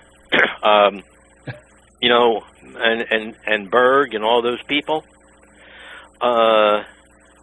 they went to the court, right? What court did they go to? I know. They went to the Pope's court. They went, believe it or not, all courts in this country are ecclesiastical courts. And people always, like Howard Freeman used to say, well, what kind of a court is it? Is it a statutory court? Is it a constitutional court? Is it, he went everything, and he did not hit ecclesiastical courts. Well, this goes back to what you were saying about the chartering of the bar in England. Right. It goes back to the Vatican. The Knights Templar of the Pope, not the Black Pope, because remember the Black Pope didn't come into existence till the 1840s. Right. It was the White Pope, and it was ecclesiastical, and there was no what you call a real court or a court like you got today until the king in 1774 bought in the First Court Act. It's in my new book. I can't remember the name of it. What, the Act? Yeah. Okay. Yeah. It's the Act of the Courts of they bought in because all the people, the colonists at that time, said, "We have no courts." Well, they had courts, and they were the common law courts of England under the English king, but they were so widespread and could be named whatever they wanted to name them, and have different people sitting on it and everything, that they bought in the first act in 1774 on the courts, so that the people would have something to operate with. All right, then how does that fit in with? Would that be called the Administration of Justice Act? Yeah. Okay, and you can find that on avalon.law.yale.edu, huh? Yeah, because see, what I did was in my book, I put like when I went to first think about doing the book, I went to a major publisher and I says, "Hey, I've got something here, and I want to know how much it costs to print this book." And they says, "Well, you're going to put all the documents that you have in there?" I said, "Yeah." And I told them all the documents I have. You know what that book would cost? $2,600. It would be 15 pounds, 4 inches thick, 8 by 11, tissue paper thin, 5,000 pages. Right. Patriot wouldn't even be able to afford to pay the shipping on it. Right. Well, so I cut it down, and in the book, I cited various sites that they could go on the internet to get some of the documents. The others they couldn't, because they'd have to go to a regular library to get it, and they're too lazy to do that. So I didn't bother putting that in there. But well, that Avalon site is very interesting, because it yeah, does the have Avalon all the good is stuff very, on it. very, very interesting. Now, here's one thing that I will tell you on the book, and I know you got the book, but go to page 71, 72, and I'm going to read you. I do put it on the ATG Press on this particular one. Okay. And from the North Carolina State Archives, it mentions the king. For remember, all states were still under British Pope Crown can rule. The Carolina Charter Corporation was created by another corporation, the Crown and the King's Corporation, to do business in his name in this country. The Corporation of the King was recognized by the 1783 Treaty of Paris. Now, the case in here is Marshall versus Lovelace, and U.S. versus Chamberlain, and the Dollar Savings Bank. Now, I'm going to read you a small quote from the Dollar Savings Bank in 1783. This is 100 years after the treaty. Right. Statutes of general purport do not apply to the United States unless Congress makes an application clear and indisputable.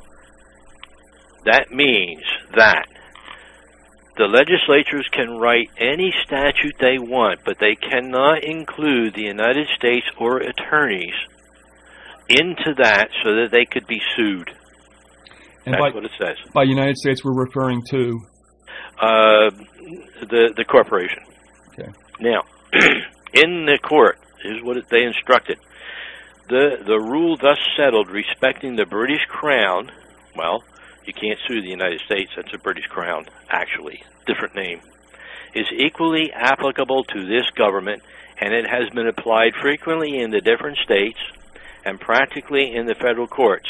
It may be considered as settled that so much of the royal prerogatives belonging to the king in his capacity, parens parte, or universal trustee, enters as much into our political state as it does into the principles of the British Constitution. Now, this was cited in a case, money laundering case in 1999, United States of America versus Sonia Everett Singleton. And it was in the 10th Circuit Court of Appeals.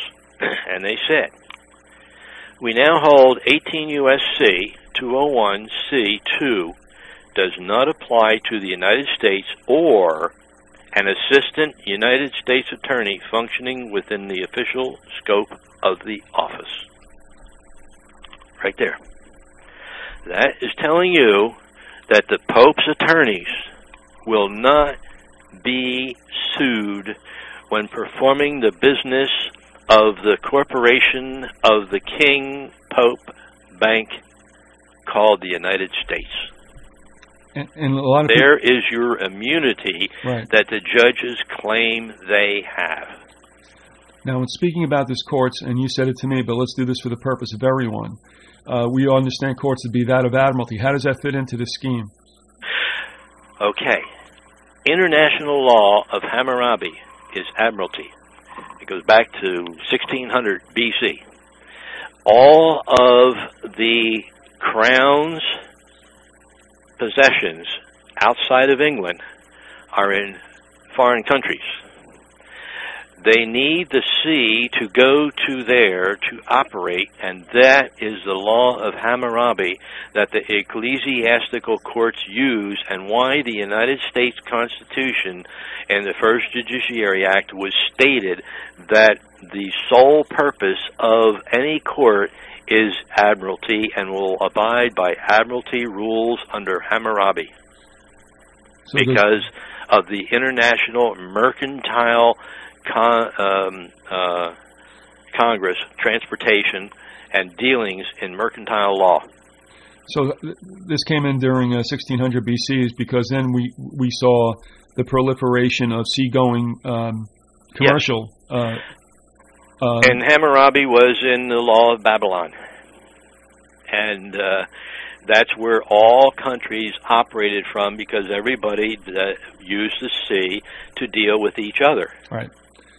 And so Australia and England, the United States and England, the Philippines, anything, the Fiji Islands, Barbados, wherever the king, Grenada, look at Grenada, that's still an island off of South America that is still the crown's possession.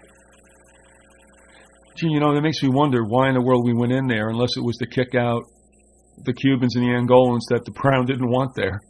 That's right. Yeah. And again, then when we well, that's why the Black Pope now is in control of the Pentagon. He can use that $5 billion monstrosity of where the Pope had its own armies before. All they used was the American United States Army conglomeration because he owns it. And that's why I think the idea always was not to divide the United States with what is called the Civil War, right. but to provide a message as a vehicle of control, because I think it was known that the United States military would be used for other purposes throughout the 20th century, which was clear from the beginning with the Spanish-American War to this very day. Right, and that's why, believe it or not, in one of the books that I got, it shows that the reason why the British, when they had the standing army and the Constitution forbids a standing army, what do we got today? We got a standing army, don't we? Right, exactly. Well, why do we have a standing army? You go right back to the Black Pope. Yep. Yep. And, you know, again, I think that this was what was intended, and it was also interesting, perhaps coincidental, though I doubt it, that right at the time we started to emerge as a military power, which was obviously promoted and nurtured, Britain got into a nasty little affair with the Boers down in Africa and decided enough of this stuff. And I think that's what led, obviously, to Rhodes's comment about we have to bring the United States back into tow, which I don't really think it ever left, to fight the wars that our best blood can no longer. That's like the Spanish-American War. You start from there, and then you go to World War I, then World War II, and then you got all the conflicts, Vietnam and Cambodia, and, you know.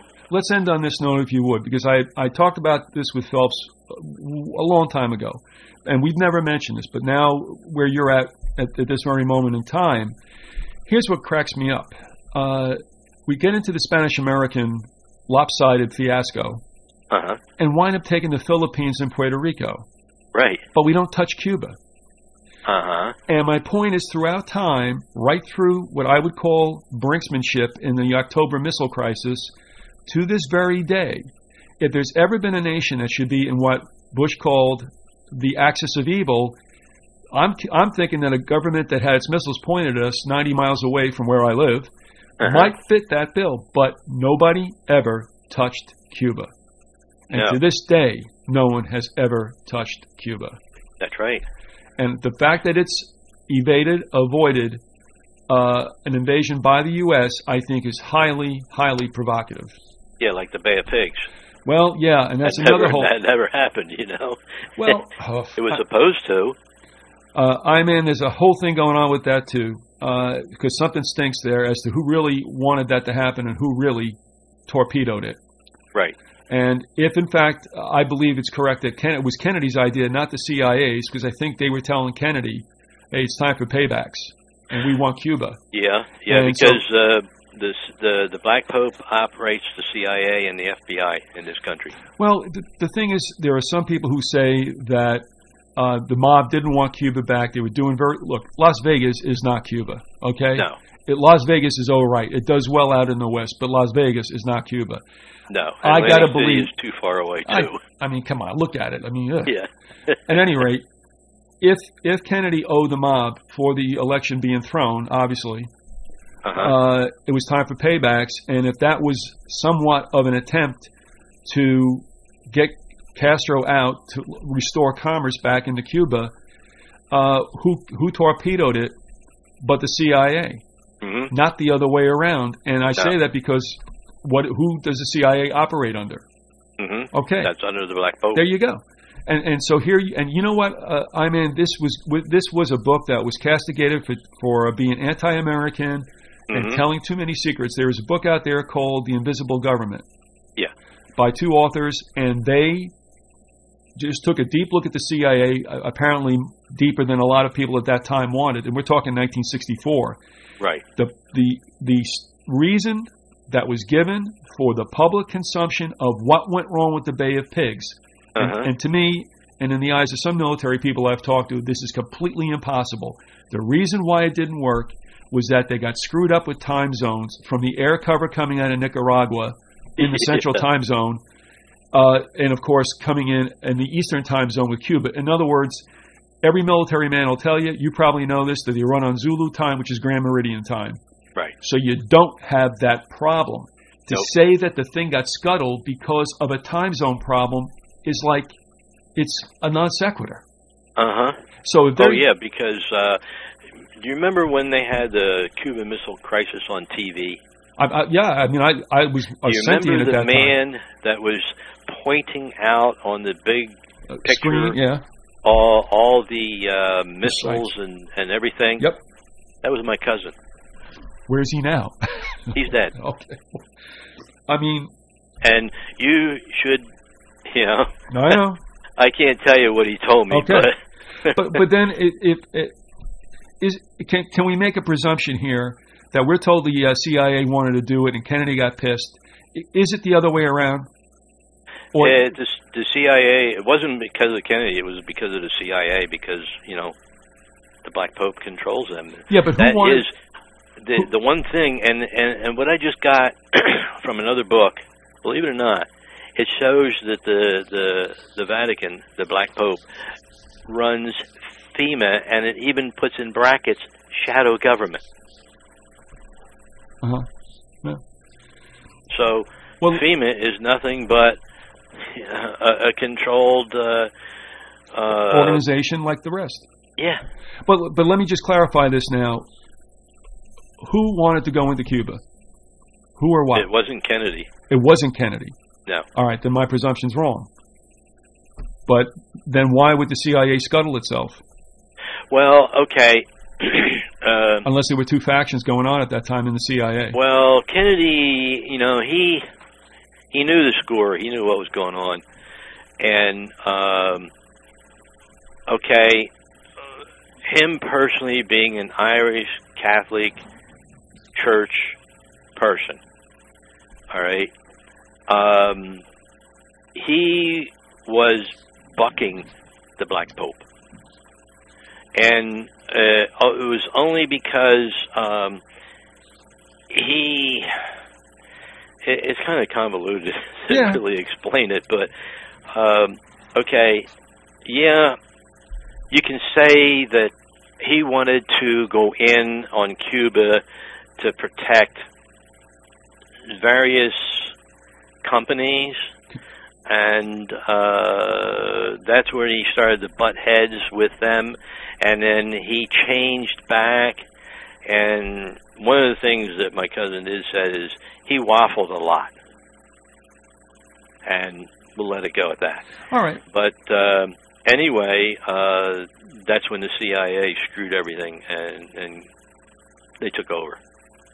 When they realized, and then, like Kennedy said, the two things that was fatal to Kennedy, what got him killed by the Jesuits, was one, when the Pope asked him if he was going to go by the Roman canons. I mean, hey, he's an Irish Catholic, yeah. right? And he said, Is no. he going to go by the Roman canons, or was he going to go by the Constitution? And Kennedy said, I'm going to go by the Constitution, and I'm issuing U.S. notes that are debt-free. That's wiped them out. Sure. And in 59, of course, you know, when he was running for the nomination of the Democratic Party, yeah, and he was asked, of all places, in Texas, now isn't that rich? Yeah. As we can see on YouTube, in Houston, he said that, no, he would not be controlled by the Vatican. Then, you know, I think it was, what, in April 61, and before the New York Press Club, he comes out with that extremely, extremely intriguing paragraph or two in the speech describing a monolithic conspiracy, and he's sure not talking about the Russians, because you would say it was the Russians in that era. He was talking about something that overlaid all countries and availed itself of those countries' resources. Mm-hmm. And who would that be, right? Black Pope. Yeah. But I just find it interesting that the reason that was given for the failure of the Bay of Pigs was definitely deliberate sabotage.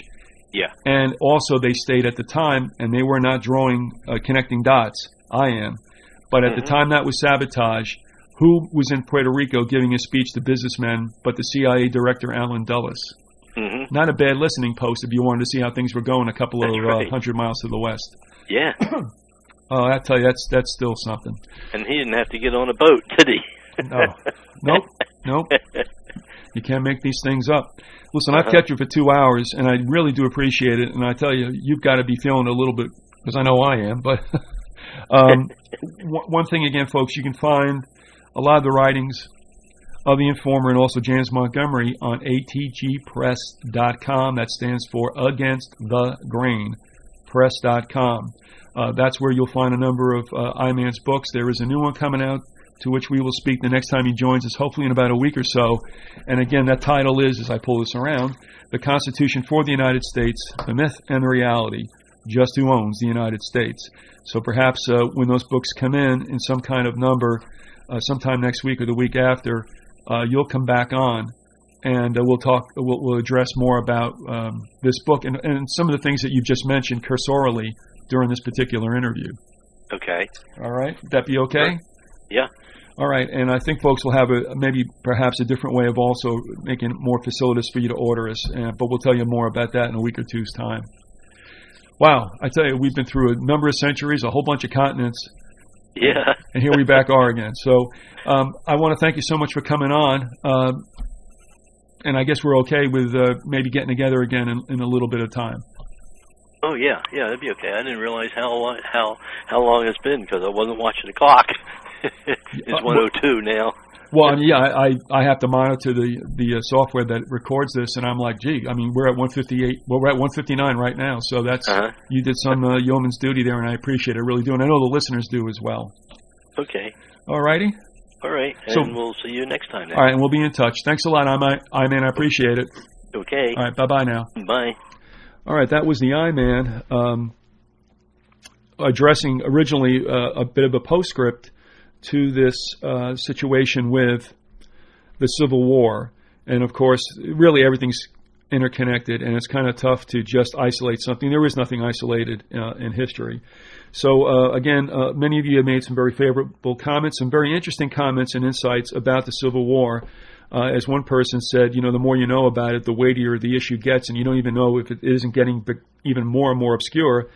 With that amount of information comes, some other burdens, if you will. And the reaction that we got from the series was one that I thought we'd get, and that is it worked out the way that I wanted to, in that it still raises questions, but it makes people consider it. And those who thought perhaps that the Civil War was based on slavery and what we're told about in our history books, in fact, it's a shame because the slave somewhat almost got forgotten in that whole situation. What a surprise. So I want to thank you for being with us. This is the last one that we'll do, at least in this amount of time. All right, here we go with yet another, and this will be the final segment in that Civil War series that I entitled The War Between Estates. And this is the I-Man, you all know him. I just wanted to talk to him a little bit about it and close out with this discussion. Couldn't get him on earlier, so that's why it's more or less a postscript to the other 5 hours that are up there. And what I wanted to do, I-Man, was, and it's a leading question, I understand, but I'll set it up with this statement and tell me if it's accurate. We know that there was a certain degree of influence in the United States due to Britain's involvement in the national banks. Would that be a correct statement? Yeah. All right. Now, we know that Jackson didn't allow the renewal, I guess, of what would have been the third charter or the charter for the third bank. Right. Now, that could not have been looked at favorably. In fact, Jackson had an attempt on his life, and if the story is true, it may have been Providence. He just might have been a lucky guy because apparently the assassin's two guns both jammed. Is that your understanding of that episode? The two guns that jammed? Well, yeah, I mean, supposedly Jackson had an assassin who was going to hit him for, of course, messing with the money. Oh, yeah. And apparently the assassins, both pistols jammed, and they arrested the guy and they threw him in prison. So that was kind of interesting. That should have happened that way because he escaped, obviously, the fate that awaited what's, I guess, widely believed to be what happens to a president if you mess with the money. Right. Ergo, I would assume that there was something about that with Lincoln, Garfield, McKinley, and Kennedy, although there was a whole heap of other things, too. Yeah, mainly it was with the money, but it's also that they said that they were going to go with the Constitution and the powers to be that control this country don't want anything to do with the Constitution or any republic, and that's why they had to destroy it. Even though they created it, they're the ones that destroyed it. Well, yeah, and we'll have more about that later on. That's going to be kind of a little teaser for something new coming from the I-Man.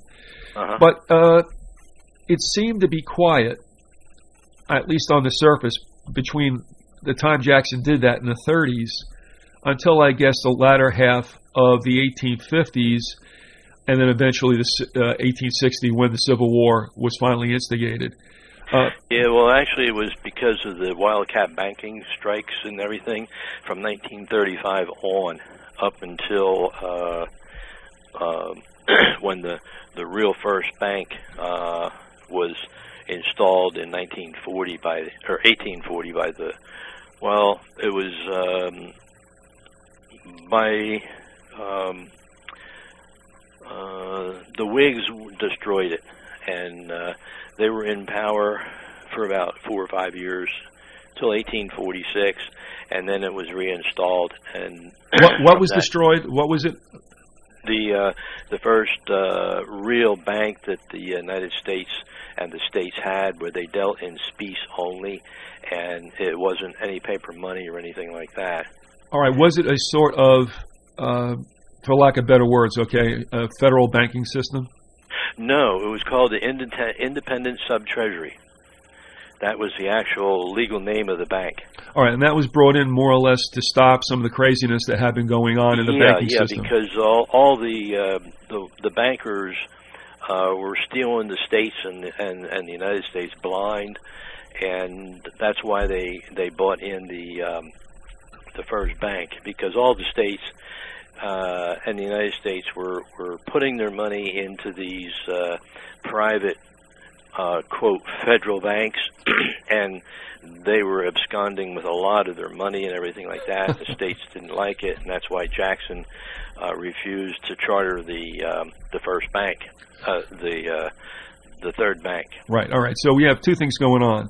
We had the death to the and was supposed to stay with the Constitution, so-called, that forbid the United States from having dealing in anything but gold and silver, and they couldn't deal in paper, they couldn't have banks and all this. But what people don't realize is this was done in 1751 by the Currency Act, when the king and the banking system told the colonies at that time, which was the Virginia Company, and the Virginia Company was that's all there was in this country. People think that, oh, they come in and they formed all these 13 colonies. No, that wasn't it.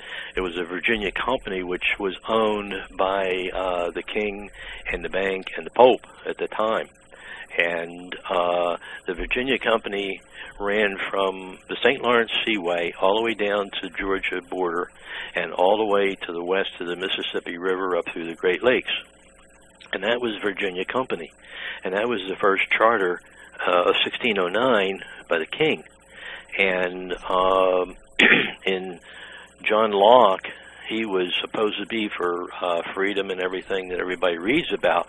Well, that man was just the opposite. He was not for freedom, because he was the one that wrote the Currency Act of 1751 and was instrumental in putting it into this government here. Well, supposedly a government, but it's a corporation. That's all it is. Right. We never had a government. It's always been a corporation. Well, and that's what we have been dealing with. So all those particular states at the time was in the Virginia Company, and they broke off into like little satellite companies. That's the best way you can put it. And that's how they operated. And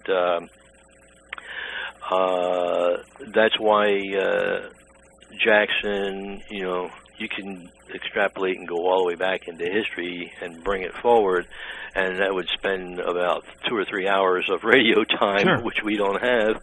And but basically, that's what happened. And then Lincoln was a Whig, and that's why when he got into office and the Whigs got there, they abandoned the independent sub-treasury. They abolished it. And not until they lost the elections in 1865 did they, or not 1865, but when the Whigs lost, it was 1846. And then what happened is the next president came in and reinstalled the independent sub-treasury, because it was so horrible when the Whigs got rid of it that, right, there's the bankers coming back in and sucking all the money again.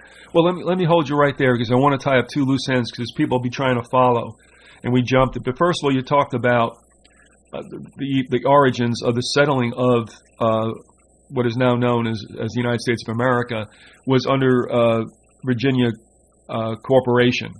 Yeah, Virginia Company. A company, rather, right. And what happens That's what they called it the Virginia Company. Well, this is where you get down to the fact that what this new country was a new market. It was an investment and a commercial enterprise that was underwritten by Great Britain.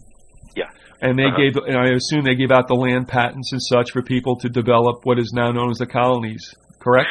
Yeah, because Washington, believe it or not, he was a surveyor, and when he was 16, and what he did was he was just like any other corrupt politician, but he knew certain surveyed land was more valuable, and he kept that for himself.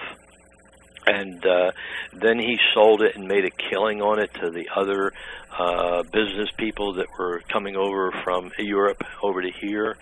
And I mean, that's where he made his money. Right. He was a millionaire. He was like Bill Gates is today. Well, this sets up the fact that, again, and rightly so, Great Britain had a financial investment in the New World. Oh, yeah. Right, yeah, and of course then when certain noises are being made about throwing off the crown, which led to what we call the American Revolution, again, they can't be happy about it because obviously, again, they want their money for what they staked years before. Now, the Currency Act, I just want to make this clear because people will think this is something you want. The way things have been set up by the Crown is that you can only deal in gold and silver. There could be no issuing of paper currency. No, and no banks. Okay, now, have a bank. People would say, but that's the way we want it. Why was that a bad thing back then? Okay, here's what it was we had no gold and silver. It wasn't being mined over here at all. And all the colonies had to rely on France, Spain, and Great Britain for their gold and their money. They did all the trading and were paid in gold and silver. Okay, now what happened was that meant that anytime the gold and silver dried up, what did they get for their gold, for their pelts and their cotton and everything else that they traded over to Europe with? Nothing. They got nothing, right. and it fell through. And so what happened was when they did the Currency Act of 1751, the states of New York, Pennsylvania, and New Jersey ignored it and went to their paper money, and that's where the Massachusetts Bay Note came in, and that was the best paper money that this country ever had. Because it was backed by commodities, right? Yeah, it was backed by commodities. It was backed by wool and cotton. Pigs. And, in fact, I have a blow-up of it here. And it's hard to read, right? Because it's so old and everything. And even though I did blow it up, like 3 times the size of what it is, it was let's see, 10 pounds of sheep wool, so many parts of a pound of beef, tea, leather, sole leather. It was all the things that the people relied and lived on. Necessities. At the time. Right. So you could take and buy this note and trade it in 20 years later, and it would stay the same, and no matter what the price or of the commodity based what it was, you still got that. And it was 1780, AD of 1780, the one I'm looking at here, and it was paid to the 230 pounds because they still dealt in pounds. That's $2.2 per pound in silver. And this particular one was in our year, the Lord of 1784, and corn. They also had corn. Right. 68 pounds of so many 4th, 7th parts of pound of beef and all this. All right. But that system then did 2 things. One, it dealt with necessities that were needed. That's what backed the paper. And secondly, it cut the crown out because they didn't have to deal with their gold and silver and the surpluses and the deficits thereof. Yeah, that's right. Okay. And you got to remember, the person that's sitting in the background is the Vatican. It's the Pope, because the Vatican owned the Virginia Company. How did they do that? Remember 1213 when the Pope told the king and all the subjects of Great Britain that they were excommunicated and their souls would go to hell when they died, and if they didn't want that, then the Pope would recommunicate the people and the king, but for that he wanted all the subjects and the king's... National Banks versions 1 and 2 that started back with Hamilton. Right. But then finally there was a period, obviously, of some kind of instability, and then we see what's been called, and what was that terminology again? The independent sub-treasury. Okay. Now that was some kind of centralized structure, was it not? Oh, yeah. That's where all the states and all the United States put all their money, the real gold and silver, into it, and they dealt strictly in specie. That's all, gold and silver. They didn't... have any paper money or anything like that. All right. Now, I would assume, in particular... But now the people, okay, this was just for the states in the United States. It wasn't for the people. But then it became so popular that the people used it. All right, so this really you wouldn't call on face in the beginning a commercial bank.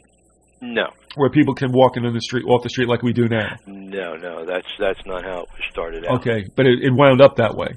Oh, yes, it wound up that way because it was so good, and the states weren't getting ripped off, and of course that affected the people in those particular states because they had to cough up anything that they might have on taxes, but there was no income tax then. It was taxes on trade and tariffs and imports and export duties and stuff like that, and that affected the people because of the price rise that was charged. Now, of course, if Joe Blow was dealing with farm implements or something like that, and it was being exported, that means from one part of the country to another. It didn't mean it was foreign exports and imports, but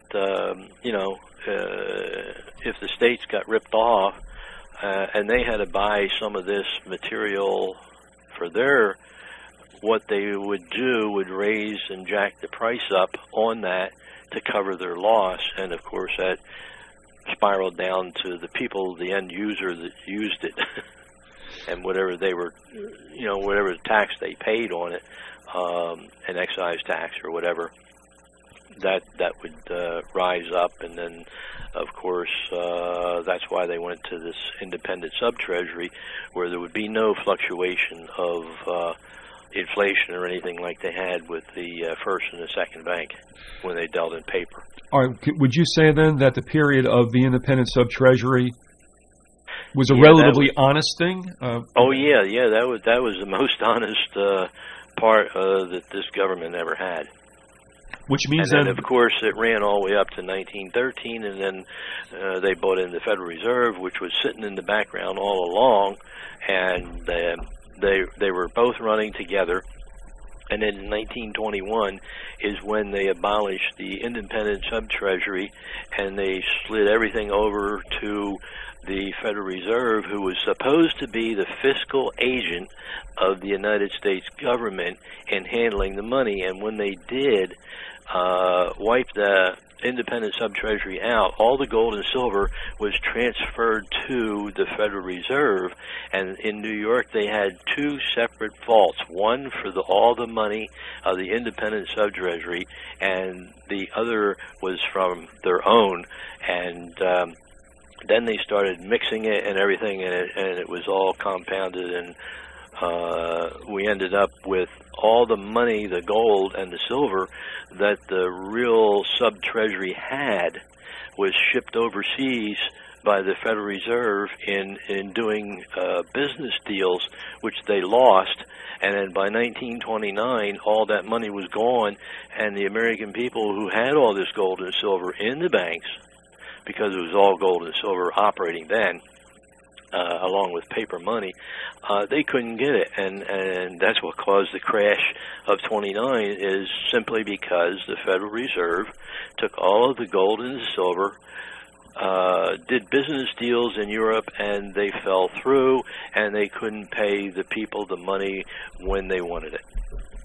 And that was the cause of the closing of the banks and the crash that was actually caused by the banks, just like happened today. In these present times, right? Don't get people all freaked out, right? It's bad enough. Well, here's where I'm going, though. In that period of what would be called stability and honesty, if you will, by nature of their natures, the bankers couldn't be happy with that. And also, at this time now, you see whatever monarchies that were involved, and especially Great Britain in particular. Right. So what was their role in this period between the closing and the non-renewal of the national banks and this time we have of the independent sub-treasury? We don't hear too much about what was going on over there. Do you have any clue as to and I'm sure they weren't happy about it. Do you know anything about what was going on with them during that time? Yeah, they weren't happy about it at all. And there's a couple things that, well, there's other people that come involved in this, but the Lincoln, when I have a direct quote, what he quoted on some of his stuff, I'm trying to look at it here and see where it's at. That was in just after the war of, he's talking about the war of 1861 to 1865, the so-called Civil War. Right. And I have the direct quote. I can read that later. But okay. Well, here's also from Samuel Morse, from the Morse Morse code. I have stuff, from him that Lincoln had talked about him also. But yeah, the international bankers at that time was the Bank of England. Before that, it was the Tories and the Tuscans, and that's what the Vatican and the and then we had the Venetian banking families too, didn't we? Yeah. Well, the Vatican's banking was the Knights Templar. That was originally way back when, but they fell out, and then the Vatican and England actually borrowed money from the Tuscans, from the Guillots, and there's a whole bunch of different people. But then they formed the Private Bank of England in I think 1864. Don't quote me on that date, but I don't have it in front of me. But they did create the private bank in the city of London, and that became the like Washington D.C. or New York City, and it was the banking capital of England, and it was totally separate from England. It had nothing to do with England at all, except that it's sitting there in England. Right. But like Lincoln,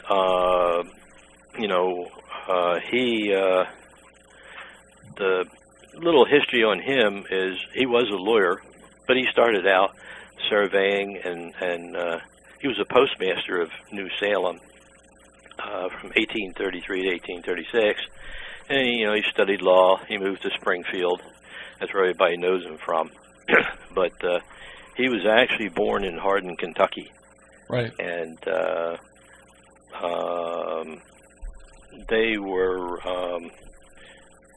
his mother and father belonged and owned a Spencer company, and they settled in southern Illinois, and he was even that's when he went into office and running for he was a Whig, which was totally against the bank